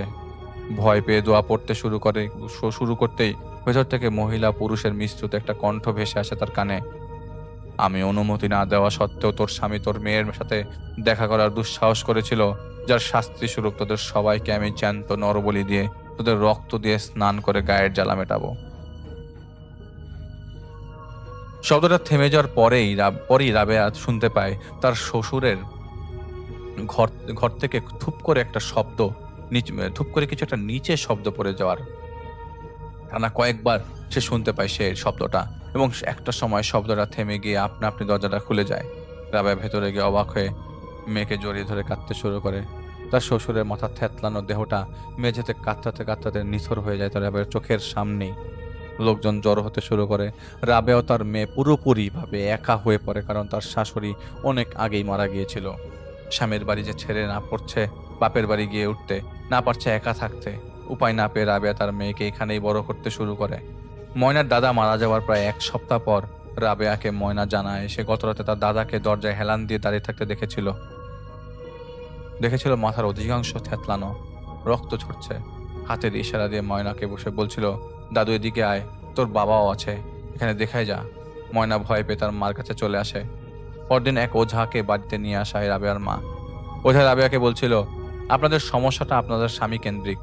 আপনাদের পেছনে যা লেগেছে তা আল্লাহ ছাড়া আর কেউ দূর করতে পারবে না। যদি আল্লাহ চান তবে আপনার স্বামীকে দিয়েই এই আপদ বিদায় করাবেন, নয়তোবা অন্য কাউকে দিয়ে, কিন্তু এই কাজ আমাদের সাধ্যের বাইরে। পানি পড়া ও ঝাড়ফুঁক দিয়ে ওই দিনই ওঝা বিদায় নেয়, কিন্তু তাতেও কোনো কাজ হচ্ছিল না, যা ছিল তাই রয়ে গেছে। একদিন রাতের রাবেয়া স্বপ্ন দেখতে পায় একটা শ্মশান ঘাট, দাউ দাউ করে আগুন জ্বলছিল একটা চিতায়। তিনি খেয়াল করেন মনসুর সেই চিতার মধ্য থেকে বেরিয়ে আসে। মনসুরের চোখে মুখে তিনি অসত্য দেখছিলেন সেই স্বপ্নে, এজন্য আগের মনসুর নয় যাকে সে চিনত। চিতার পাশে কাপড়ে ঢেকে রাখা ছিল একটা মরদেহ। মনসুর তেল জাতীয় কিছু একটা নিয়ে সেই মরদেহের উপর ঢালতে শুরু করতেই মরদেহটা কেঁপে উঠে। মনসুর পা দিয়ে লাথি মেরে লাশটাকে জামিনে শুয়ে ফেলে, আবার তেল ঢালতে শুরু করে। এক সময় 2 হাতে উঁচু করে চিতার মধ্যে লাশটাকে ফেলে দেয় মনসুর। ফেলে দিয়ে জামিনে শুয়ে পাগলের মতো গড়াগড়ি করতে করতে হাসতে শুরু করে দেয়। দূর থেকে একটা অবয়ব এগিয়ে আসা দেখতে পায় রাবেয়া। চিতার কাছে এসে দাঁড়ায়, কালো কুচকুচে চেহারা, মাথায় লম্বা করে দেওয়া সিঁদুর। মনসুরের গলা চাপ দিয়ে ধরে বলতে থাকে, তোরা সবাই মরবি, এমনকি তুইও। এটা বলেই দায়ের এক কোপে মনসুরের মাথাটা রাবেয়ার সামনে কেটে আলাদা করে দেয় কালো মহিলাটা। রাবেয়ার ঘুম ভেঙে যায়। হাঁপাতে হাঁপাতে উঠে দোয়া পড়া শুরু করে সে অনুভব করছিল তার ঘরে অন্য কারো অস্তিত্ব আছে। বিছানায় হাতাহাতি করে সে তার মেয়েকে খুঁজে পায় না। সেই মুহূর্তে তার মাথা খারাপ হয়ে যেতে শুরু করে। একসময় বেশ রেগে গিয়ে চিৎকার করে বলতে শুরু করে, শয়তানের বাচ্চা, সাহস থাকলে সামনে এসে দাঁড়া, ভয় দেখাচ্ছিস দূর থেকে কেন? এক মুহূর্তে পরে সে দেখতে পায় তার দরজার সামনে একটা ছায়ামূর্তির আবির্ভাব। দাঁত কিটকিট করার শব্দ ভেসে আসছিল রাবেয়ার কানে। বিছানা থেকে নামতেই সে দেখতে পায় তার মেয়েটা সেই ছায়ামূর্তির সামনে রক্তাক্ত অবস্থায় পড়ে আছে। একসময় একটা ধ্বনি ভেসে আসে রাবেয়ার কানে, সেদিন মন্দিরে আমার সামনে না পড়লেই তো পারত। রাবেয়া কিছু বুঝতে পারে না কথার অর্থ। এক দৃষ্টিতে তার মেয়ের দেহটার দিকে তাকিয়ে আছে। কিছুক্ষণ পর অবয়বটা হাওয়ায় মিলিয়ে যায় এবং রাবেয়া নিজেকে বিছানার উপর আবিষ্কার করে। তার মেয়ে তার কাঁধে হাত দিয়ে ধাক্কাতে ধাক্কাতে ডাকছিল। সে বুঝতে পারে তার হ্যালুসিনেশন হচ্ছে এটা। 2001-এর প্রথম দিকের সময় একজন লোক রাবেয়ার কাছে ছুটে এসে বলতে থাকে সে মনসুরকে দেখেছে উত্তরের ধান ক্ষেতের ওই দিকে। রাবেয়া ছুটে যায় সেদিকে, গিয়ে তার স্বামীকে দেখতে পায়। বাড়িতে নিয়ে আসা হয় তাকে। রাবেয়া এতদিন সমস্ত ঘটনা খুলে বলে মনসুরকে। মনসুর বলে সে সমস্যা সমাধান করতেই ফিরে এসেছে। বাড়ি ফেরার পর রাতের বেলা মনসুর অস্বাভাবিক আচরণ করতে শুরু করে।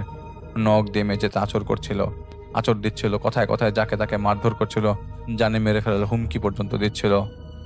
যারা মনসুরের পাগলামির কারণে তাকে বেঁধে ফেলতে হয়েছে। তার চাচা অনেক ওঝা কবিরাজ দেখিয়েছে, মনসুরকে কোনো সমাধান কেউ দিতে পারছিল না।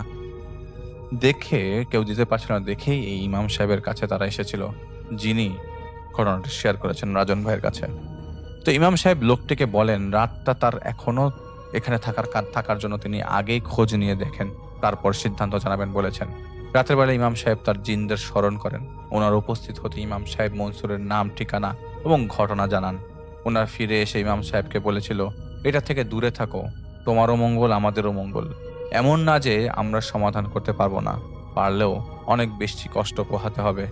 যে ছেলের ব্যাপারে তুমি বলেছ সে শয়তানের পূজারী, শিরক করে কাটিয়েছে সে তার জীবনের অর্ধেকেরও বেশি সময়। ছোটবেলায় সে এক তান্ত্রিকের গায়ে পাথর ছুঁড়ে মেরেছিল। সে তান্ত্রিক রেগে গিয়ে ফাঁকা রাস্তা পেয়ে তাকে ধরে নিয়ে গেছিল। ভাগ্যক্রমে ছেলেটিকে তান্ত্রিকের খুব পছন্দ হয় এবং সে মনস্থির করে ছেলেটিকে সে তার শিষ্য বানাবে। মনসুর প্রাণের ভয় তান্ত্রিকের কথায় সম্মতি জানিয়ে দেয়। তান্ত্রিক তাকে বলেছিল আগামী অমাবস্যার গ্রামের পাশে শ্মশান থেকে দু মুঠো মাটি আর কালী মন্দির থেকে কালীর মূর্তির চুল এনে দিতে হবে। ছোটখাটো একটা মন্দির ছিল, প্রায় পরিত্যক্ত টাইপের। মনসুর মন্দিরের ভেতরে গিয়ে সেখানে পরিবেশটা নোংরা করেছিল, কারণ সে ছোটবেলা থেকেই এসব অসভ্যতা করেই বড় হয়েছে। যাকে ছোটবেলার ন্যায় নীতি শিক্ষা দেওয়া হয় না, সে বড় হয়ে নিজের কুকর্মে নিজে আটকা পড়ে যায়। কাজ শেষ করে বাড়িতে ফেরার সময় সে শুনতে পায় তার পেছনে পেছনে কেউ লাফাতে লাফাতে হেঁটে আসছে। তার পায়ের তলায় মাটি কেঁপে কেঁপে উঠছে। সে পিছে তাড়িয়ে তাকে দেখতে পায় কালো কুচকুচে চেহারার এক মহিলা হাতে মাটির হাড়ি আঁকড়ে তার দিকে এগিয়ে আসছে। সে দৌড় দিতে যেও এক চুল পর্যন্ত নড়াচড়া করতে পারেনি। কালো চেহারা ধারণ করা জিনটা মনসুরের কাছে এসে হাড়িটা হাত থেকে ফেলে দিয়ে বলতে থাকে, মুসলমানের বাচ্চা, তোকে টুকরো টুকরো করে ফেলে রাখবো, তারপর তোর কবরে ঢুকে মাংস ছিঁড়ে খাবো। মনসুর ভয় পেয়ে তার গুরুর কথা বলে দেয় এবং আরো বলে তার গুরু তাকে জোর করে আটকে রেখেছে, তার ইচ্ছা না থাকা সত্ত্বেও তাকে দিয়ে সব কাজ করাচ্ছে। মনসুরকে তান্ত্রিক একটা মন্ত্র শিখিয়ে দিয়েছিল। সে ওটা পড়তে শুরু করে এবং সাথে সাথে জিনটা ওর সামনে থেকে উধাও হয়ে যায়। এটা একটা মহিলা জিন ছিল। মনসুর তাড়াতাড়ি করে তার গুরুর ঘরের দিকে ফিরতে শুরু করে। ঘরে ঢুকে সে দেখতে পায় তার গুরুর দেহটাকে কেউ একজন খুব নৃশংসভাবে ছিন্নভিন্ন অবস্থায় ঘরের এদিক সেদিক ফেলে রেখেছে। সেদিন রাতে মনসুর সেই জিনকে আবারও দেখতে পায়। জিনটা তাকে বলে মনসুরকে সে জাদুবিদ্যায় পারদর্শী করে তুলবে। ওর সাহস দেখে জিনটাকে ওর পছন্দ হয়েছিল। মনসুর সেই জিনের কথায় পা দিয়ে দেয়, কারণ তার কাছে আর কোনো উপায় ছিল না। রাজি না হলে প্রাণ হারাতে হবে। আবার তার উপর সে খুব তখন ছোট ছিল। এই জিনকে বিভিন্ন কুফরি কাজে ব্যবহার করত মানুষরা, এমনকি এই জিন নিজেও জাদুবিদ্যায় পারদর্শী। জিনটা মনসুরের সাথে থাকা শুরু করে। এলাকার সেই দিন মজুর লোকটাকে ভয় দেখিয়ে শেষে তার উপর থেকে জিনের আছর ছাড়িয়ে মনসুর এলাকায় সুনাম অর্জন করে নেয়। কিন্তু সেই জিনের একটাই শর্ত ছিল, মনসুরের কাছে সে যে কখনো বিয়ে করতে পারবে না। পাশের গ্রামের যে মেয়েটার উপর থেকে মনসুরের জিনের আছর সরিয়েছিল, সেই মেয়েটাকেও এই জিনই মেরে ফেলেছিল। মেয়েটাকে প্রথমে যে জিনটা আছর করেছিল সে একটা ভালো জিন ছিল। মনসুরের মেয়ের কাছে যে হুজুর টাইপের লোকটা এসেছিল, তিনিও একজন ভালো জিন ছিল, কিন্তু খুব একটা শক্তি না থাকায় সে মনসুরকে ওই কাফিরের হাত থেকে বাঁচাতে পারেনি। মনসুরের বয়স বাড়তে থাকে। সে এসব থেকে বেরিয়ে আসবে বলে চিন্তা ভাবনা শুরু করে দেয় এবং বিয়ের জন্য পাত্রী খোঁজা শুরু করে। কিন্তু প্রতিবারই পাত্রীপক্ষকে খুব খারাপভাবে ভয় দেখিয়ে বিয়ে ভেঙে দিত কাফির জিনটা। শেষে মনসুর নিজেই জিনটাকে বন্দি করে রাবেয়া নামের একজন মেয়েকে বিয়ে করে ফেলে। বিয়ের পর কোনোভাবেই জিনটা ছুটে যায় এবং তাদেরকে বিরক্ত করা শুরু করে। মনসুর মনে মনে নিজেকে এসবের জন্য দোষী ভাবতে শুরু করে এবং সেই জিনটার সাথে চুক্তি করে সে যে ও তার পরিবারের ছেড়ে চলে আসবে, বিনিময়ে তার পরিবারকে যেন আর বিরক্ত না করা হয়। কারণ মনসুর দ্বিতীয়বার কোনোভাবেই পারছিল না জিনটাকে নিজের কন্ট্রোলে নিয়ে আসতে। মনসুর চেয়েছিল কুফরি জাদুবিদ্যা করে সবাইকে নিজের ক্ষমতার বশে আনতে, কিন্তু তার স্ত্রীর সাথে থাকতে থাকতে একসময় তার বোধ জাগতে শুরু হয় এবং সে ধীরে ধীরে এই পথ থেকে সরে আসতে শুরু করে, যার কারণে জিনটা মনসুর ও তার পরিবারকে এরকম খারাপভাবে ভোগাচ্ছিল। এই জিন নিজেকে কালী নামে দাবি করে, তার এর সাথে এত সহজে লড়ে পেরে ওঠার মতো শক্তি কারোরই নাই। ইমাম সাহেব জিজ্ঞেস করেন, কোনো পথেই খোলা নেই? ওনার 4 জন জিনদের মধ্যে একজন বলেন, একটা আছে উপায়, তবে দেখি কতটা কাজে আসে। তারা জানায় তাদের একজন শিক্ষককে তারা এই ব্যাপারে জানাবে, উনি যদি যা সিদ্ধান্ত নেবেন তাই করতে হবে। ইমাম সাহেব তার জিনদের উপর ভরসা করে পরদিন তার দুঃসম্পর্কের আত্মীয়ের সাথে কুষ্টিয়ার দিকে যাত্রা শুরু করে। তার দৃঢ় বিশ্বাস ছিল যে ওনারা 4 জন কোনো না কোনো একটা পথ বের করবেন আল্লাহর রহমতে ইনশাআল্লাহ। পৌঁছানোর পর তিনি অজু করে মনসুরকে যে ঘরে বেঁধে রাখা হয়েছিল সে ঘরে চলে যান। গিয়ে দেখতে পান মনসুর শিকল দিয়ে বাঁধা। ক্ষণে ক্ষণে চেষ্টা করে যাচ্ছিল মুক্ত হবার জন্য।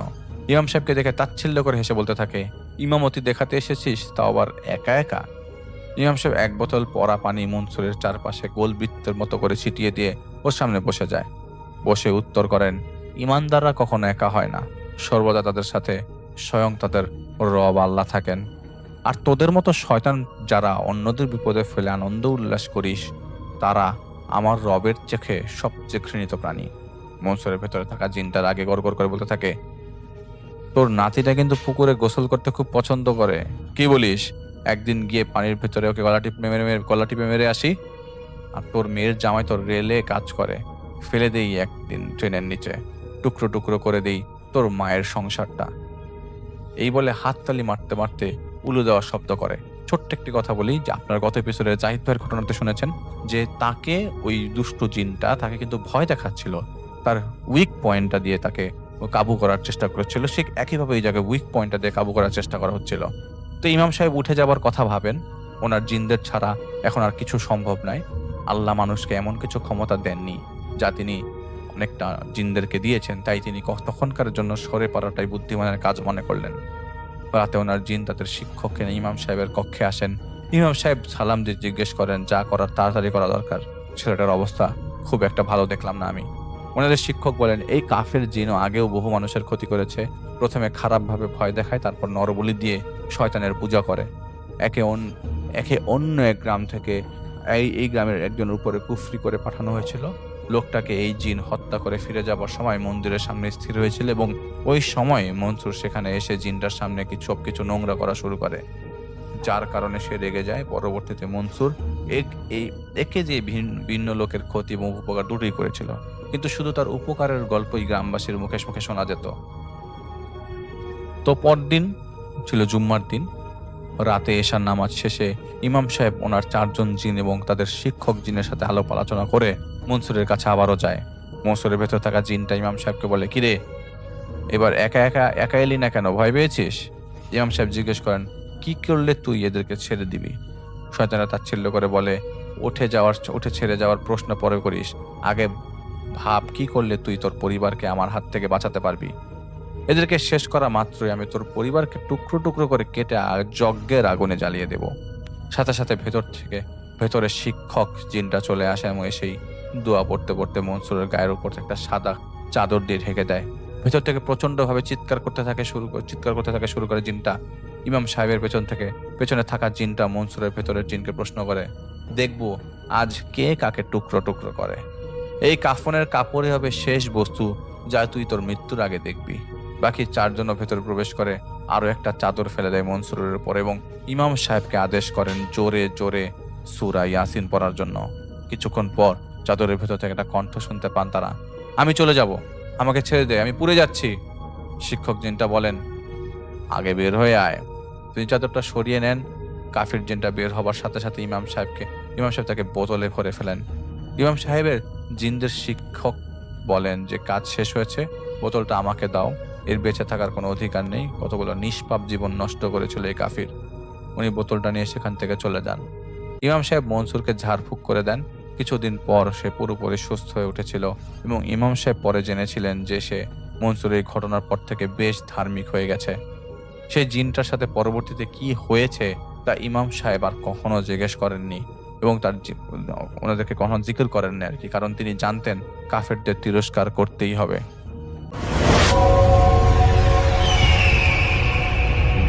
এই ঘটনাটা অ্যাকচুয়ালি এই ধরনের ঘটনা মেডিকেল কলেজে যারা পড়েন, বিশেষত আমাদের আমলে যাদের বয়স 50 পার হয়ে গেছে, তখন সবই সরকারি মেডিকেল কলেজ ছিল, প্রাইভেট মেডিকেল কলেজ ছিল না। তো এগুলো অনেক পুরনো আমলের মেডিকেল কলেজ বা ভবন, যেগুলো একসময় মেডিকেল স্কুল ছিল, পরে মেডিকেল কলেজ হয়েছে। তো তাদের সবাই কি কিছু না কিছু মানে আনন্যাচারাল অভিজ্ঞতা, আনন্যাচারাল বলবো বা অস্বাভাবিক অভিজ্ঞতার সম্মুখীন হতে হয়েছে বলে আমি বিশ্বাস করি। তবে এইগুলো আমরা গুরুত্ব দিতাম না, কারণ এটা আমাদের জন্য, ওই যে বললাম না, যে গা শোয়া হয়ে যায়। যেমন মনে করেন একটা কোলাহল যুক্ত শহরে, ঢাকা শহরে যে থাকবে, তার কাছে রাস্তাঘাটের শব্দটা নর্মাল হয়ে যাবে। যাই হোক, এখানে মূল প্রসঙ্গে আসি। এটা একটা মেডিকেল কলেজের ঘটনা। ঘটনাটা হলো এরকম যে এটা আমার শোনা ঘটনা। যে ঘটনাটা শুনছে সে তারই এক বন্ধুর সাথে ঘটনাটা ঘটছে। সে একবার, আপনারা অবশ্যই জানেন, আমরা তখন অনেক একটু সিনিয়র হয়ে গেছি, তার একটা জুনিয়র। তো কথা প্রসঙ্গে, গল্প প্রসঙ্গে এই কথাটা আসছে আর কি, যে আপনারা সবাই জানেন যে মেডিকেল কলেজের ছাত্রদের পড়ার জন্য আপনার মৃতদেহের যে মানে কঙ্কাল, এটা দরকার হয়, একবার পুরো সেট কঙ্কাল কিনতে হয়। তো আমাদের সময় হতো কি, কঙ্কালগুলো ওই আমরা সিনিয়র যারা আমাদের আগে যারা পাশ করে বেরিয়ে গেছেন, মানে যাদের এই অ্যানাটমি পর্বটা শেষ, তো তাদের কাছ থেকে যেয়ে আমরা কিনে নিতাম। তো এটা মোটামুটি দামে তখন ওই আমরা কঙ্কাল পাওয়া যেত। তো এখন এই কঙ্কাল গুলো আসতো মূলত ডোমদের কাছ থেকে। এটা হলো মূলত আর কি। তো ডোমরা করতো কি, যে ধরেন যে সমস্ত লাশগুলো দাবিদারবিহীন থাকতো, সেগুলোকে তারা প্রসেসিং করে রোদে শুকায় টুকে তারপরে বিক্রি করতো ছাত্রদের কাছে। তবে নতুন কঙ্কালের একটু চাহিদা কম ছিল, কারণ দামও কম ছিল, কারণ ওগুলো তো আপনারা জানেন যে সদ্য তৈরি করা একটা কঙ্কাল কিভাবে তৈরি করা হয়, সেই প্রসেসটা আবার আপনাদের বা কাউকে আমি জানাচ্ছিও না, বা জানার দরকারও নাই। ঘটনার সাথে এটার কোনো সম্পর্ক নেই। পুরনো কঙ্কালগুলোই সবাই ব্যবহার করতো, মানে কিনতে চাইতো।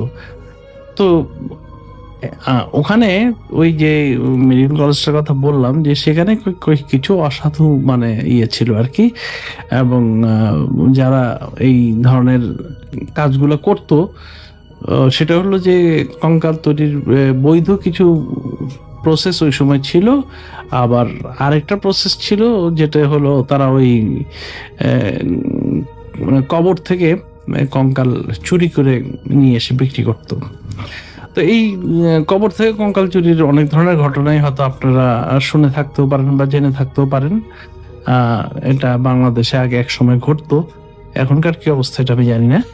তো এরকম একজন কঙ্কাল মানে যারা ব্যবসায়ী বলবো আমি, যারা সরবরাহ করে ডোম শ্রেণীর লোক মানুষ আর কি, তারাই মূলত, এটা আমি কাউকে ছোট করতে চাচ্ছি না, তাদের থেকে অ্যাকচুয়ালি এটা করা হয়, মানে কালেকশন করা হতো। যে আমলের কথা আমি যখন ছাত্র ছিলাম, এখনকার পরিস্থিতি কি হয়েছে বলতে পারলাম না। তো তার কাছে আপনার ওই যারা কবর থেকে কঙ্কাল চুরি করে আনে, আর আপনারা সবাই জানেন যে 5-6 মাস হয়ে গেলে একটা মৃতদেহ, ওটার শরীরের মাংস চামড়া যেটা থাকে, সেটা প্রাকৃতিক নিয়মেই মাটির সাথে মিশে যেয়ে শুধু কঙ্কালটাই থাকে। কঙ্কালটা কিন্তু মাটির নিচে মানে দীর্ঘদিন থাকে, মানে কঙ্কালের যে স্ট্রাকচার যেটা বলি সেরকম থাকে। তো এখন মূল ঘটনায় চলে আসি। তো ধরুন এই ওনার নাম, যিনি ভদ্রলোক, তেনার নাম ওনার নাম বা যেটাই বলেন, ধরুন কবির মিয়া। তো কবির মিয়া ছাত্রদের কাছে কঙ্কাল বিক্রি করতো। কঙ্কাল অনেক সময় ঠিক মনে করেন যে একটা মিডল কলেজে 100 ছাত্রছাত্রী আসলো, 100টা কঙ্কাল হঠাৎ করে পাওয়া it is not so much easy ওই সময়।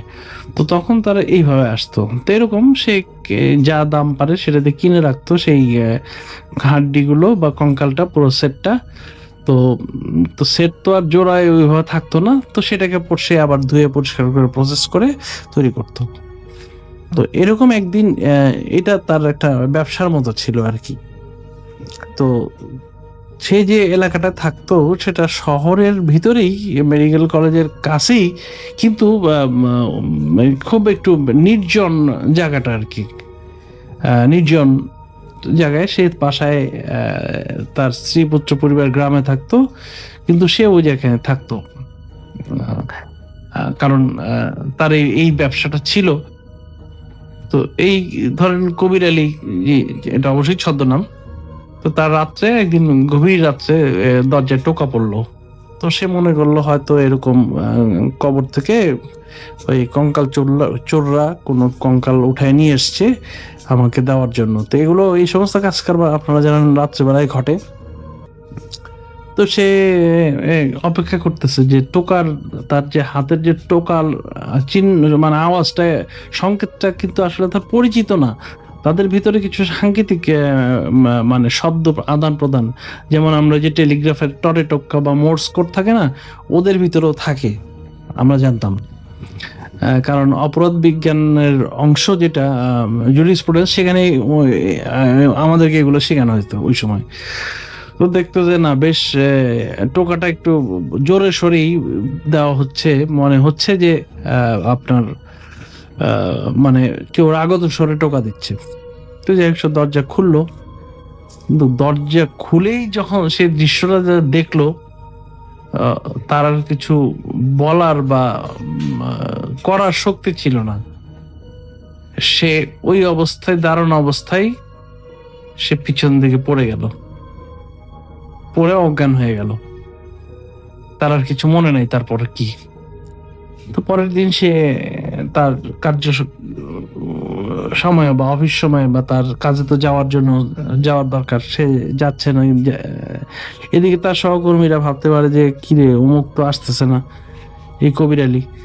তখন বললো যে ভাই কবির আলী আসতেছে না, হয়তো অসুখ টসুখ হতে পারে। তো পরের দিন অফিস টাইম হয়ে গেছে, মানে অফিস টাইম বলতে কাজের সময় হয়ে গেছে, কিন্তু সেই কবির আলী, আমি ছদ্মনাম হিসেবে ইউজ করতেছি, সে অফিসে যাচ্ছে না। তো তার সহকর্মী অন্যান্য ডোম যারা আছে তাদেরও তো কাজ আছে, এদিকে হাসপাতালে ডোমদের কিন্তু বিভিন্ন ধরনের কাজ থাকে, এবং দেখতেছে কি অমুক লোক আসতেছে না কবির আলী। তো বললো যে দেখো, হয়তো বৃষ্টির দিন, বর্ষাকাল, রাত্রে হয়তো বৃষ্টি হয়েছে, সে ঘুম থেকে উঠে নেই, অথবা হয়তো সে আলস্য করে আসতেছে না, আসবে আর কিছু সময় যাক না। তো এইভাবে সারাদিন কেটে গেলো, কিন্তু বিকালের দিকেও যখন সে ফিরতেছে না, তখন তার সহকর্মীরা বললো যে চলো তো আমরা একটু যাই, একসাথে কাজ করি, লোকটা আসতেছে না, কি ব্যাপার। তো তারা জানতো যে কবির আলী একাই থাকতো বাড়িতে, বাসায় আর কি, এবং তার পরিবার থাকতো গ্রামে। তো তারা হেঁটে রওনা দিল শহরের শেষ প্রান্তের সেই অংশটাতে। তো একটু বলি, যে আমলের কথা বলতেছি, সে আমলে অ্যাকচুয়ালি শহরের একটা অংশ, একটা না মানে সাইড অংশগুলো, যে দূরবর্তী অংশগুলোতে এরকম কিছু বাড়ি থাকতো, যে বাড়িগুলো অনেকটা পরিত্যক্তই বলা যায়, কারণ তাদের মালিকরা হয়তো কেউ বিদেশে থাকে, চলে গেছে, অথবা কেউ আরো ভালো টাকা পয়সা অর্জন করে শহরের মাঝখানে বা বর্ধিষ্ণু এলাকা বাড়ি ভাড়া নিছেন বা বাড়ি করছেন। তো তারা এই সমস্ত বাড়িগুলো এই সমস্ত মানে একটু খুব কম ভাড়ায়, নামমাত্র ভাড়ায় কিছু সাধারণত ব্যাচেলারদের দিয়ে রাখতো, যাতে বাসাটা দেখাশোনার লোকও রইলো, আর অল্প একটা ভাড়া দিয়ে একটা লোক রইলো, মানে জায়গাটার দখল সত্য রইলো, ইত্যাদি একটা আইডিওলজি তখন ছিল। তো এরকম একটা পুরনো বাড়িতে থাকতো সেই কবির আলী। তো তার সহকর্মীরা যে দেখে দরজা বন্ধ, তো ধাক্কাধাক্কিতে আওয়াজ নাই, তো কয়েকজন মিলে 2-3 জোরে ধাক্কা দিলে দরজাটা খুলে গেল। আর একটা কথা বলে রাখি, সেই আমলে কিন্তু আজকালকার মতো সেই অটোমেটিক লকও ছিল না, আর সিট ক্যানিও ছিল না। এটাকে অনেকটা হুড়কো বলা হতো, মানে এটা কাঠের জিনিস, ভিতর দিয়ে ঢুকাই দিলে টেনে দিলে দরজাটা বন্ধ হয়ে যেত, আবার টেনে দিলে খুলে যেত। যে যাই হোক, তারা ওইভাবে দরজাটা খুলে ফেললো। তো খুলে ফেলে দেখা যেত ঘরের ভিতরে তেমন কোনো আসবাবপত্র নাই, একটা চৌকি আছে। কিন্তু এই কবির আলীকে পাওয়া গেল মেঝেতে মাটিতে শোয়ানো অবস্থায়, তার সমস্ত কাপড় চোপড়কে যেন টেনে ছিঁড়ে উলঙ্গ করে ফেলছে তাকে, তার লুঙ্গি গেঞ্জি ইত্যাদির। মনে করেন যদি কোনো হিংস্র জানোয়ার, বিড়াল বা তীক্ষ্ণ নখযুক্ত জানোয়ার যদি ফালা ফালা করে ছিঁড়ে ফেলে, এইভাবে ফেলে রাখছে। এবং তার শরীরেও বেশ কিছু আঁচড়ের দাগ আছে। তো তারা দেখলো তার কোনো জ্ঞান নাই, তবে তারা এটুকু বুঝলো যে না, সে বেঁচে আছে। তো তখন বললো যে চল হাসপাতালে নিয়ে যাই। তো ওদের ভিতরে একজন বয়স্ক লোক ছিল, সে বলল যে ডোম ছিল আর কি, বলে যে হাসপাতালে পরে নিয়ে যায়, এটা তো মনে হয় মানে এটাতে অন্য রকম কাহিনী আছে, চল আমাদের ধর্মগুরুকে নিয়ে আসি। তো আমি ছদ্মনাম ইউজ করলাম, কিন্তু ওই সম্প্রদায়ের লোকদের আসলে অ্যাকচুয়ালি তাদের সম্প্রদায়টাকে আমি নির্দিষ্ট করতেছি না, তাদের ধর্মগুরু থাকে আর কি। তো সেই ধর্মগুরুর কাছে তো নিয়ে যাওয়া সম্ভব নাকে।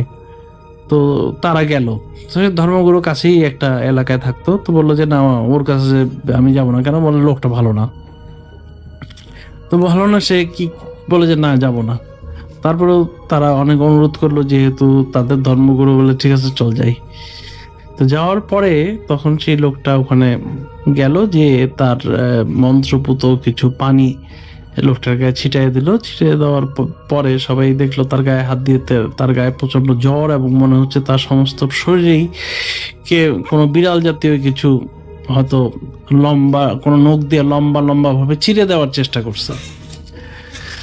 তো তখন সেই ধর্মগুরু তাকে কিছু পানি টানি ছিটা দিল আরো, এবং দিয়ে তার নিয়ম মতো কিছু ওখানে ইয়ে করলো আর কি, করে একজন জিনিসকে ওই জায়গায় উনি ডাকার চেষ্টা করতেছিল। তো তখনও কিন্তু সন্ধ্যা হয় না, সন্ধ্যার বাকি আছে। তো পরে কবিরাজ হাল ছেড়ে দিয়ে বললো যে ভাই, এটা পরে হবে, তুই এখন ওকে কাপড় চোপড় দিয়ে খাবার দিয়ে হাসপাতালে নিয়ে যা, ডাক্তার সাহেব চিকিৎসা করুক, আমারটা আমি পরে যা করার করবো। এখন তো আমি যতটুকু পারি করে গেলাম, এখন জ্ঞান ফিরাইতে হলে তো মানে চিকিৎসার দরকার। তো তখন তারা তাকে কাপড় টাপড় পরে হাসপাতালে ইমার্জেন্সি রুমে নিয়ে তারা তার চিকিৎসা করে তাকে হাসপাতালে ভর্তি করে দিতে হলো, কারণ তখনও সে অনেকটা, আমরা যাকে অজ্ঞান বলি, কমাতে ছিল। তো তারপরে চিকিৎসার পরে তার জ্বরটর কমলো, এবং তাকে স্যালাইন বা ইত্যাদি বা যা যা দেওয়া দরকার দেওয়ার পরে, যেহেতু হাসপাতালের ডোম এবং ওখানকার দেখা গেল যে যারা ডাক্তার তারা সবাই একসময় তার কাছেই মৃতদেহের এই ময়নাতদন্তের ক্লাসগুলোতে এগুলো দেখছে, শিখছে, তার প্রতি সবারই একটা সহানুভূতি ছিল। তো যাই হোক, ইত্যাদির পরে তাকে হাসপাতাল থেকে ছেড়ে দেওয়া হলো, তাকে বাসায়, আর ওই বাসায় আনা হলো না, অন্য ডোমরা তাকে একটা বাসায় নিয়ে গেল, যেখানে তারা থাকে কাছাকাছি। কিন্তু সে সুস্থ হলেও শারীরিকভাবে, মানে on the parameter of medical ground যদি আমি বলি, তার পালস, ব্লাড প্রেশার এগুলো হলেও তার দুটো জিনিস দেখা গেল। একটা হলো তার শরীরে প্রচুর রক্ত শূন্যতা আছে, এবং সে মানসিকভাবে কিছুটা ভারসাম্য হারাই ফেলছে। তো তখন তারা আবার ওই কবিরাজকে বা তান্ত্রিককে তার শরণাপন্ন হলো। তো তখন তান্ত্রিক তাদের ধর্মের নিয়ম মোতাবেক কিছু একটা সময় বললো যে ঠিক আছে, ওই সময় আমি আসব, এবং আসার জন্য কিছু জিনিসের প্রয়োজন আছে, উপকরণ আছে। যেমন মনে করেন না, ডাক্তারের তো কিছু উপকরণ আছে। একজন ডাক্তার সাহেবের কাছে তার স্টেথোস্কোপ থাকতে হবে, ব্লাড প্রেশার মেশিন থাকতে হবে, পালস দেখার যন্ত্র থাকতে হবে, বা কিছু ওষুধপত্র থাকতে হবে। তারপর না সে রুগীটা দেখতে যাবে। এরকম তান্ত্রিকদেরও তাদের পদ্ধতি মোতাবেক কিছু জিনিসপত্র আনতে হয়। তো সেই অনুপাতে সেই জিনিসগুলো নিয়ে আসলো। এখন কি সেই ব্যাখ্যাটা আমি বিস্তারিত দিব না, বা দেওয়া আমার উচিত না। তো তারপরে তো রাতটা নির্দিষ্ট করে বলি, একদিন ওটা আমাবস্যা রাত ছিল, এবং তখন তারা ঘরে দরজা বন্ধ করে ওদেরকে বসাইলো। তার সহকর্মী 2-3 জন ছিল, এবং তাকে এবং তোদের বললো যে তোরা কেউ ভয় পাইস না, তোদেরকে কেউ কিছু করতে পারবে না, তবে অনেক ধরনের কিছু হয়তো দেখতে পারিস। তো এইভাবে জিনিসটা প্রক্রিয়াটা অ্যাকচুয়ালি শুরু হলো। তো সেই তান্ত্রিক বা ধর্মগুরু তো সেই কবির আলীর উপরেই কোনো একজন কিছু এন্টিটি বা কাউকে আনার চেষ্টা করতেছিল, কিন্তু সে কোনোভাবেই মানে সফল হচ্ছিল না। তো যাই হোক, তো এক পর্যায়ে তাকে খুব তীব্র ভাষায় মনে হয় যে কেউ ভর্ৎসনা করতেছে, এবং সেই কণ্ঠটা বলতেছে যে এই কণ্ঠটা খুব একটা সুন্দর কণ্ঠ, মানে কোনো পাশবিক পিচাসিক কোনো কণ্ঠ না, যেন একজন মানুষ খুব সুর লয় গলায় সুন্দর করে তাকে প্রশ্ন করতেছে যে বেয়াদবর দল, আমাকে এখানে কেন তোরা নিয়ে আসছিস, বা কি চাস তোরা, কি বিষয়টা কি? তো তখন যেহেতু তারা অন্য ধর্মের লোক ছিল, তো তারা তাদের ধর্মীয় প্রথা মতে তাদেরকে সেই দৃশ্য কণ্ঠস্বরটাকে সম্মান করে বলল যে দেখেন, আসলে আপনাকে আনার জন্য আমরা দুঃখিত, কিন্তু মানে আপনার কাছ থেকে এই ব্যাখ্যা ছাড়া আমরা তো আমাদের এই একজন সহকর্মী তাকে কিছু করতে পারতেছি না। তখন সেই কণ্ঠটা খুব বিরক্ত গলায় বলল যে ও একজন খারাপ মানুষ এবং তার পাপের শাস্তি তাকে পেতেই হবে। তো তখন তারা বলল যে আসলে একটু আমাদেরকে যদি একটু খুলে বলেন। তো তখন বলল যে দেখ, তোরা মানুষের মৃতদেহের বিভিন্ন অংশ বা মানুষের মৃতদেহ নিয়ে ব্যবসা করিস, এটা আমাদের কিছু বলার নাই, কারণ এটা হয়তো তোদের কোনো প্রয়োজনে এটা করতে হয়, কিন্তু সেটা করতে যে তোরা এমন একজন লোকের কবর থেকে বহু পুরনো মানুষের হাড্ডি বা দেহাবশেষ যেটুকু ছিল সেটা নিয়ে আসছিস, এবং নিয়ে এসে বিক্রি করার জন্য তার ঘরে রাখছিস, যে লোকটা ছিল খুবই পুণ্যবান এবং তিনি আমাদের ওস্তাদ ছিলেন, এবং আমরা বংশ পরম্পরায় তাকে প্রতি সালাম দোয়া দিয়ে যাই, এবং তার কবরটা আমরা মাঝে মধ্যে দেখতে আসি। তো একবার এসে আমরা দেখলাম যে ভিতরে তিনি নাই। তো তখন তাকে খুঁজতে যেয়েই আমরা দেখলাম এই লোকের ঘরে আমাদের সেই ওস্তাদ, অর্থাৎ তিনি মানুষ ওস্তাদ। আপনারা এই ফাঁকে একটু বলে নেই, আপনারা অনেক জানেন যে জিন জাতির ভিতরেও কিছু অংশ মানুষের ধর্মীয় শিক্ষা প্রতিষ্ঠানে, বিশেষ মাদ্রাসাগুলোতে শিক্ষা গ্রহণ করে। তো তাদের বক্তব্য অনুসারে হলো যে তাদের ওস্তাদ ছিলেন উনি, শিক্ষক ছিলেন উনি। তো তখন তাকে শিক্ষা দেওয়ার জন্যই তার দরজায় যখন আঘাত করে, তখন তাকে দেখেই কবির আলীর অবস্থা হয়ে যায়, এবং তারপর থেকে তাদের ভিতরে একজন আছে যে কবির আলীকে এই পাপের শাস্তি দিয়েই যাবে। তো তখন তান্ত্রিক জিনিসটা বুঝে গেল, এবং তার সহকর্মীরাও বুঝে গেল যে কাজটা আসলে নিদারুণভাবে অন্যায় করা হয়েছে। হ্যাঁ, মেডিকেল শিক্ষার কাজে কঙ্কাল লাগে, সেগুলো সংগ্রহ করার বা সংরক্ষণ করার পদ্ধতি আছে, কিন্তু বহু পুরনো কবরস্থানে বা যে কোনো কবরস্থান থেকে লাশ চুরি করে এনে এটাকে প্রসেস করে বিক্রি করা, এটা কোনো ধর্মের নীতিতেই বৈধ বলে পরিগণিত হয় না। তখন সেই তান্ত্রিক এবং তার সহকর্মীরা তো ওই সময় প্রায় ভয়ে অজ্ঞানের অবস্থা, বলল যে এখন আপনি কিভাবে এনাকে ক্ষমা করতে পারেন? তো তারা প্রথমে মানে যে এন্ট্রিটা কথা বলতেছিলেন তিনি খুবই সুন্দর ভাষায় বলতেছিলেন যে পাপের তো ক্ষমা আমরা কিভাবে করব, সে যে কাজটা করছে এবং এখনো তার ঘরে আমাদের ওস্তাদের সেই দেহাবশেষ এখনো আছে। তো তোরা এক কাজ কর, ওটাকে সসম্মানের সাথে আবার তার জায়গায় তো মানে ওনার ধর্ম মোতাবেক ওটাকে সস্থানে রেখে এসে এই লোকটাকে ক্ষমা প্রার্থনা করতে হবে। সে তোদের ধর্ম মতে ক্ষমা প্রার্থনা করবে এবং প্রতিজ্ঞা করবে যে ভবিষ্যতে আর এইভাবে এরকম অসৎ কাজ করবে না। বাস এটুকু যদি তোরা রাজি হোস তাহলে তারে আমরা নিষ্কৃতি দিয়ে চলে যাব। তো এই কথার সাথে সাথে যে ওঝা সে তার ধর্মীয় রীতিমতো বা কিছু মানে অফার করার চেষ্টা করার সাথে সাথেই এক ঝাঁকুনিতে ঘরটা কেঁপে উঠলো। ওঠার পরে সেই এন্টিটিটা মনে হলো যে চলে গেল। কিন্তু বিষয়টা পরে কবির আলী আস্তে আস্তে সুস্থ হয়ে ওঠে অনেক দিন পরে। তো সে যেটা বললো, সে যখন দরজা খুলছিল তো দরজা খুলে দেখে যে একজন লোক তার ঘরের দরজায় দাঁড়ায় আছে। লোকটা এতই উঁচু যে তার বর্ণনা সে দিতে পারবে না, এবং তার দিকে খুব মানে রাগত ভাবে কিছু একটা বলতে চাচ্ছে, এটা দেখে সে অজ্ঞান হয়ে গেছে।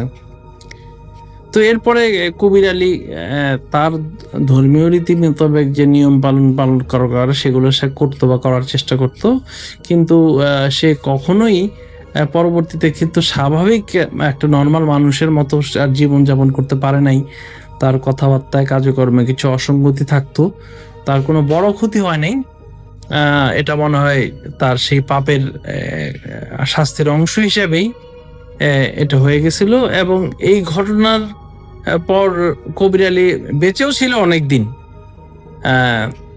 এবং এই গল্পটা এলাকায় প্রচলিত আছে বলে আমি জানতাম 30 বছর আগ পর্যন্ত। এখনকার অবস্থা বলতে পারি না, এটা একেবারে বাস্তবসম্মত। তো এরকম যারা এই পেশায় কাজ করেন তাদের সাথে অনেক ধরনের ঘটনা ঘটে, যে ঘটনাগুলো অনেক সময়ই মানে নেগেটিভ সেন্সে ঘটে, যেগুলো তো অবশ্য অনেক সময় তাদের দোষ থাকে না। আবার কিছু কিছু সময় ঘটনাগুলো ঘটে যেগুলো তাদের দোষেই হয়।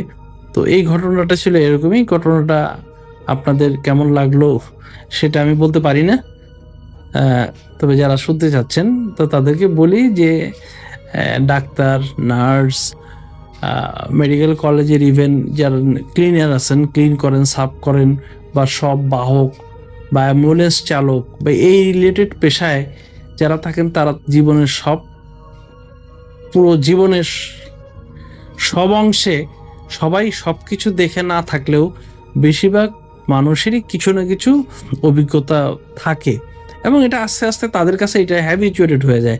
অর্থাৎ আপনার কাছে যেটা ভয়ঙ্কর মনে হয় বা এটা মনে হয়, এই পেশার মানুষদের কাছে আবার ওই জিনিসটাকে এটা এত কিছু মনে হয় না। আসসালামু আলাইকুম প্রিয় লিসেনার্স, এতক্ষণ থেকে আপনাদেরকে আমি অনেকগুলো ভয়ানক ঘটনা শোনানোর চেষ্টা করেছি, এবং আমি নিজেও কিন্তু কয়েকটি ঘটনা আপনাদের সঙ্গে শেয়ার করেছি। এই ঘটনাগুলোর মধ্য থেকে কোন ঘটনাটি আপনার কাছে সব থেকে বেশি ভয়ানক বলে মনে হয়েছে, কোন ঘটনাটি আপনার কাছে ভালো লেগেছে, কোন ঘটনাটি আপনার কাছে সব থেকে বেশি ভয় লেগেছে, সেটি কিন্তু জানিয়ে যেতে পারেন আমাদের কমেন্ট সেকশনে। আর দর্শক, এরকম ভয়ানক ঘটনাগুলো পাওয়ার জন্য কিন্তু অবশ্যই আমাদের চ্যানেলটিকে সাবস্ক্রাইব করে রাখতে হবে, কারণ আমাদের এই চ্যানেলটিতে প্রতিনিয়ত প্রতি রাত্র 10টার সময় এইরকম ভয়ানক ভিডিওগুলো কিন্তু আপলোড করা হয়। আপনারা চাইলেই আমাদের চ্যানেলটি ভিজিট করে আসতে পারেন। আপনারা দেখবেন যে আমাদের চ্যানেলের প্রত্যেকটা ঘটনাই কিন্তু অনেক বেশি স্পেশাল, অনেক বাছাই করা সেরা ভয়ানক ঘটনা। আমরা এপিসোড আকারে অনেকগুলো ঘটনা আপনার জন্য রেডি করে রেখেছি আমাদের চ্যানেলের ভিতরে। আর দর্শক, যারা এখন পর্যন্ত আমাদের এই ভিডিওটি দেখতেছেন কিন্তু আমাদের চ্যানেলটিকে সাবস্ক্রাইব করে রাখেননি, আমি আপনাদেরকে উদারত আহ্বান জানাবো, অবশ্যই আমাদের চ্যানেলটিকে সাবস্ক্রাইব করবেন, পাশে আসা বেল আইকনটি অন করে রাখবেন যেন আমাদের ভিডিওগুলো আপনার কাছে পর্যন্ত পৌঁছতে পারে। সবাই ভালো থাকবেন, সুস্থ থাকবেন, আপনাদের সবার মঙ্গল এবং সুস্বাস্থ্য কামনা করে শেষ করব আমাদের আজকের এপিসোড, এবং নতুন এপিসোড দেখার আমন্ত্রণ জানিয়ে শেষ করব। সবাই ভালো থাকবেন, সুস্থ থাকবেন, দেখা হচ্ছে নতুন এপিসোডে। আল্লাহ হাফেজ।